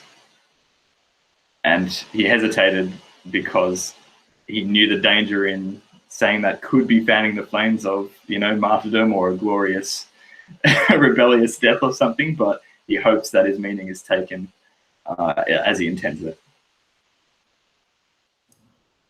She sort of nods. Odd that destiny and doom have the same meaning. And she sort of like smiles and like takes a sip of some mead and a bite of bread. I have much to do now. There were things set in order that should wait.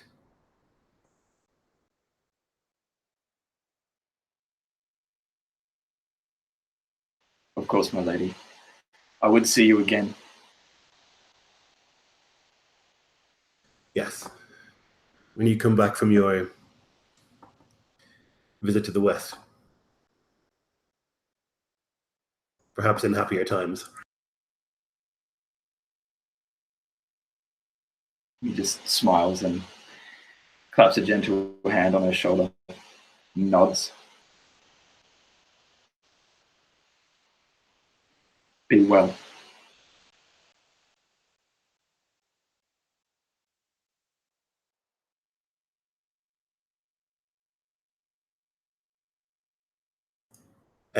So you can make your way back outside. The same grim man will let you outside. And the place is like open to you. I think that Theomar and Grimthane are going to go to the Dunlending lands and like have a look there and like get a scout in while the people are mustering. I mean, I'll go with them too. Yeah, if you want to. We should stick together because that was sus as, and this is like an unknown quantity except for Grimthane who's been away. So, like, maybe we should like stick together. And if you guys don't want to go like north, look at the Dunlandings, is there something else that you prefer to do here? I mean, I think as much as he would want to go, I think Arahale would probably need to stay here just as a matter of ensuring he can Compliance. act as representation Yeah. for the king to come, that when questions come up or if dissent happens, that he can be there to quell it. Good call. But I wouldn't begrudge you guys from going north to scout out.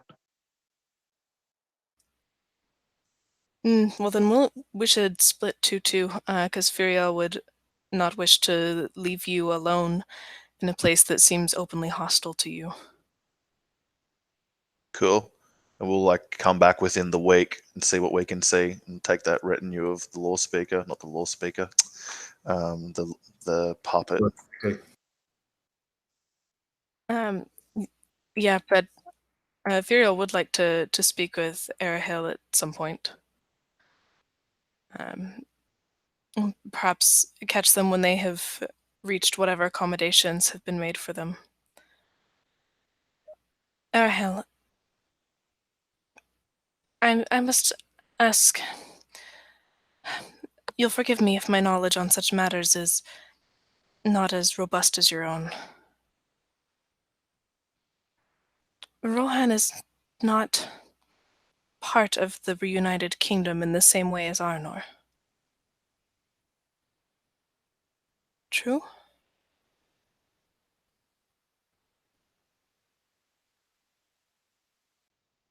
It is, he would say, like out of instinct, like it's been drilled into him so much that it's like, yes, we are all the same kingdom, we are all one, and that's how things are.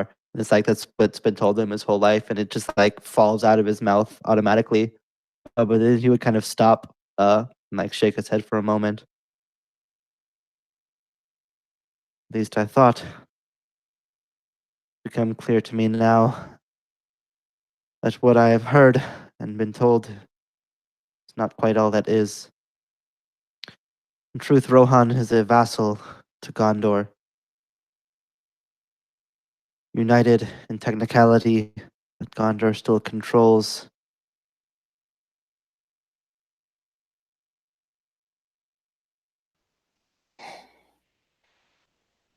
I know little of politics. I am better suited to killing and tracking orcs than to speaking with nobility. But would not the choice that the lady seeks be theirs if they were to join the kingdom, not as vassal but as equal?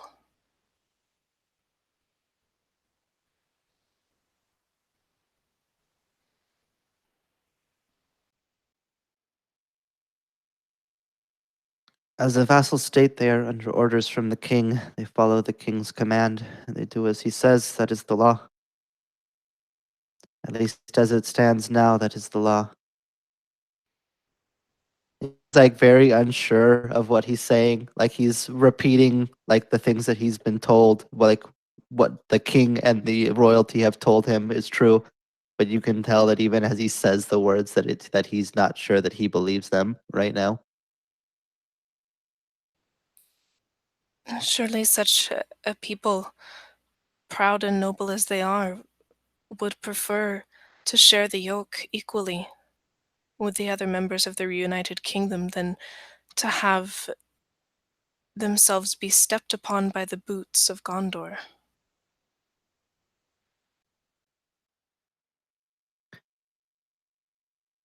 If they chose to join the kingdoms of their own will, perhaps Gondor would not have needed to make them.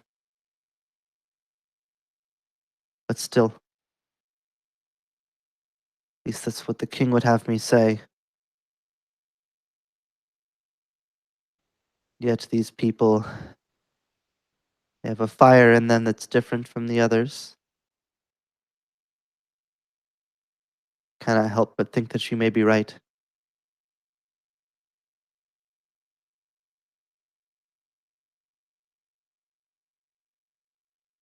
Its own people to make their own choices, then perhaps I would do so. But that is not my right. But you said before you have the ear of the king. Perhaps he might listen to you, if such a suggestion were to be made.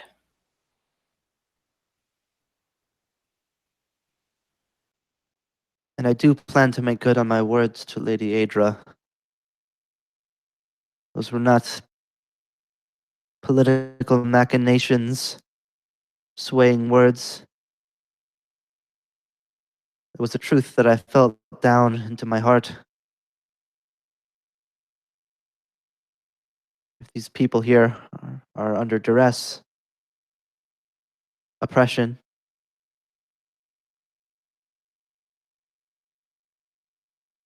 they would make better allies if they were friendly to us, could choose. I will try to speak with the king. I cannot guarantee what he will do or what he will say. I have no right to make decisions or to command him, but I will try.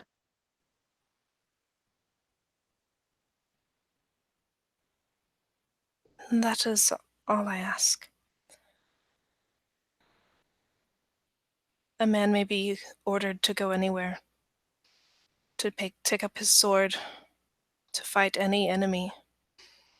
But a man who chooses to do so freely will do so with twice the strength and twice the fervor.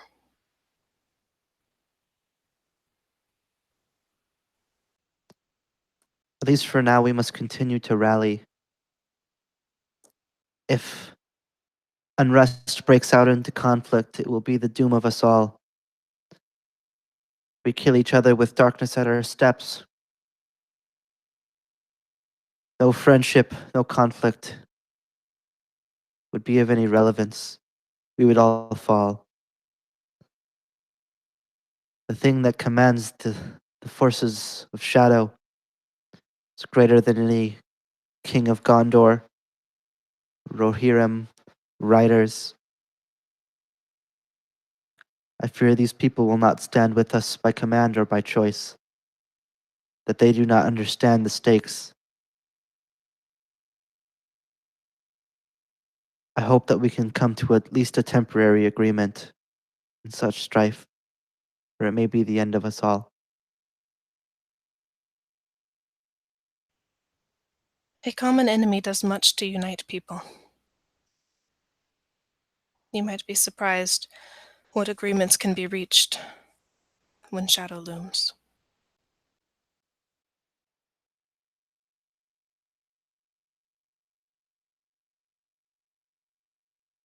You have greater interactions with the shadow from your heritage, from your time as a ranger. I am If still the a time ranger. comes that we must, She kind of interrupts you. of course. Forgive me. Forgive me. I'll continue. If the time comes that we must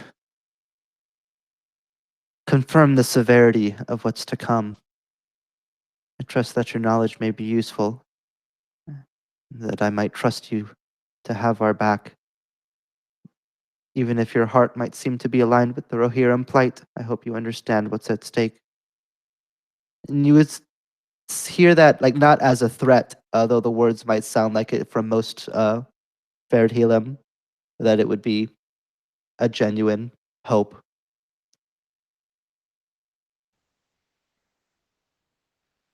My first duty is to protect my people, our people, from what shadows grow and threaten the borders. I will keep it.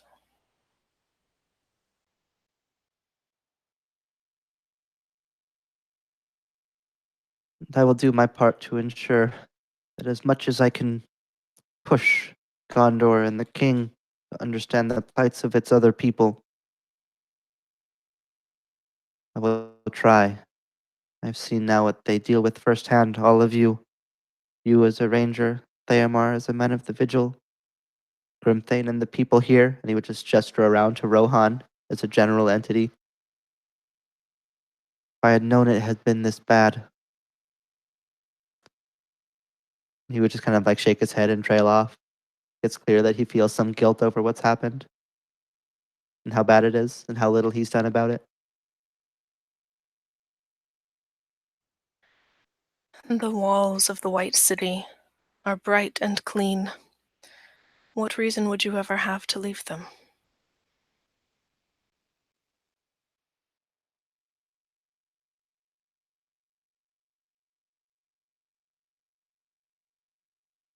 It is no excuse for ignorance.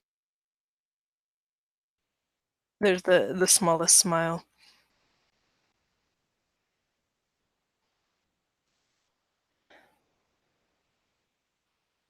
You seem to learn much, and see much, and listen well.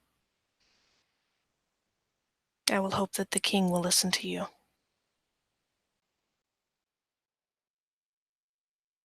I hope the same.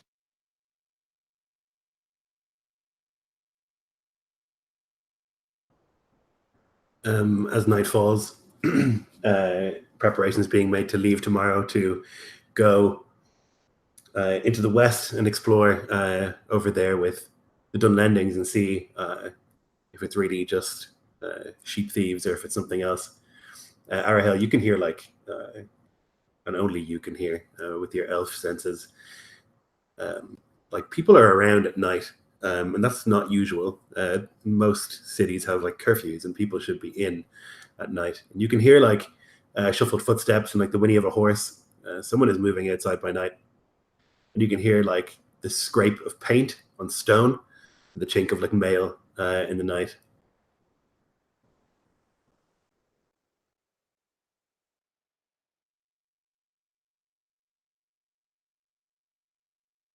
I'd hear the sounds coming from afar, and think back to the paint that he saw scrawled across the walls beforehand, messages of rebellion, of dissent.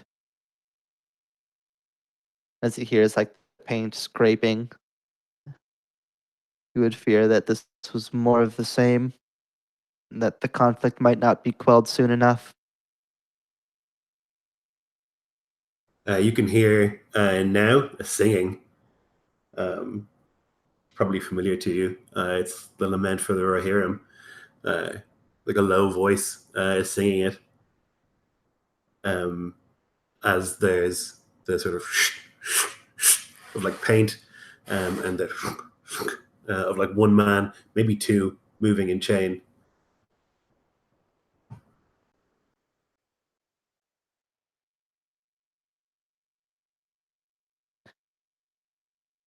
Rahel would like consider for a moment to like stand up to leave, and to go see firsthand with his own eyes what's happening. He would like think back to the looks that he had gotten on his way in the words of Eodra, the disdain that was sent towards him with clear, unhidden bias, and he would think twice, perhaps right now, especially while he is alone, that he would be better served not to go and do such things. That would be better to wait for his comrades to return and for the king to arrive. He would still like find it hard to rest, hard to sleep, hard to do anything. Like the sound is just so apparent in his ear and even further in his mind, of like what's happening, and it would put him into a state of unrest. Where now the horse and the rider? Like loud outside your window. There's like three, maybe four, if not more voices now joined. And you can hear it now, like people opening their windows, and like looking out into the courtyard or whatever. And now you can see that there are lights, torches lit. And you hear, "They will not send more of our sons and daughters, our brothers and sisters, to die in their wars. No more." And there's like a, not necessarily like a roar, but there's something. You don't even necessarily hear it, but you can feel it, of people here. People begin to like emerge from their houses, and the rest of you would see it now too, and like be awoken, I think. And you can hear that the song is joined by people who are like around in the city, like opening their windows or like looking out into the darkness, and they join in the song. And you can hear many of them saying, "No more, no more." And then you can hear the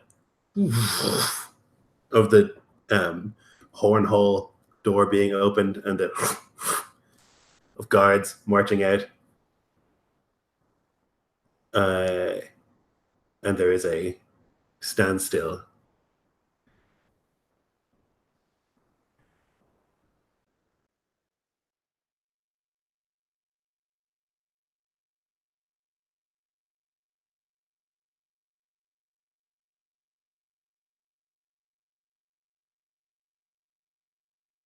The guards begin to just bellow for them to like disperse, go back to your homes. Enough of this. And you can see like one of them, or like a few of them, like walk down the steps into like where a crowd is. And one of the crowd people obviously like says something and is like smashed with a spear, or the blunt end of a spear. And it's clear like the guards are worried. And there is much shouting. And then you can hear this like scream of no from Lady Aedra before one of the men who's like in the group who was like doing the singing and the painting draws a sword. And it looks like there will be blood here. But that's unfortunately where we have to end it. It's so late. I'm sorry, guys. But we'll look at that next time. I hate doing that, honestly, I do. But it would take way too long. So yeah, that's where we'll leave it for today, and we'll come back to see what happens in this All Thing Else rebellion. Thanks for watching if you did.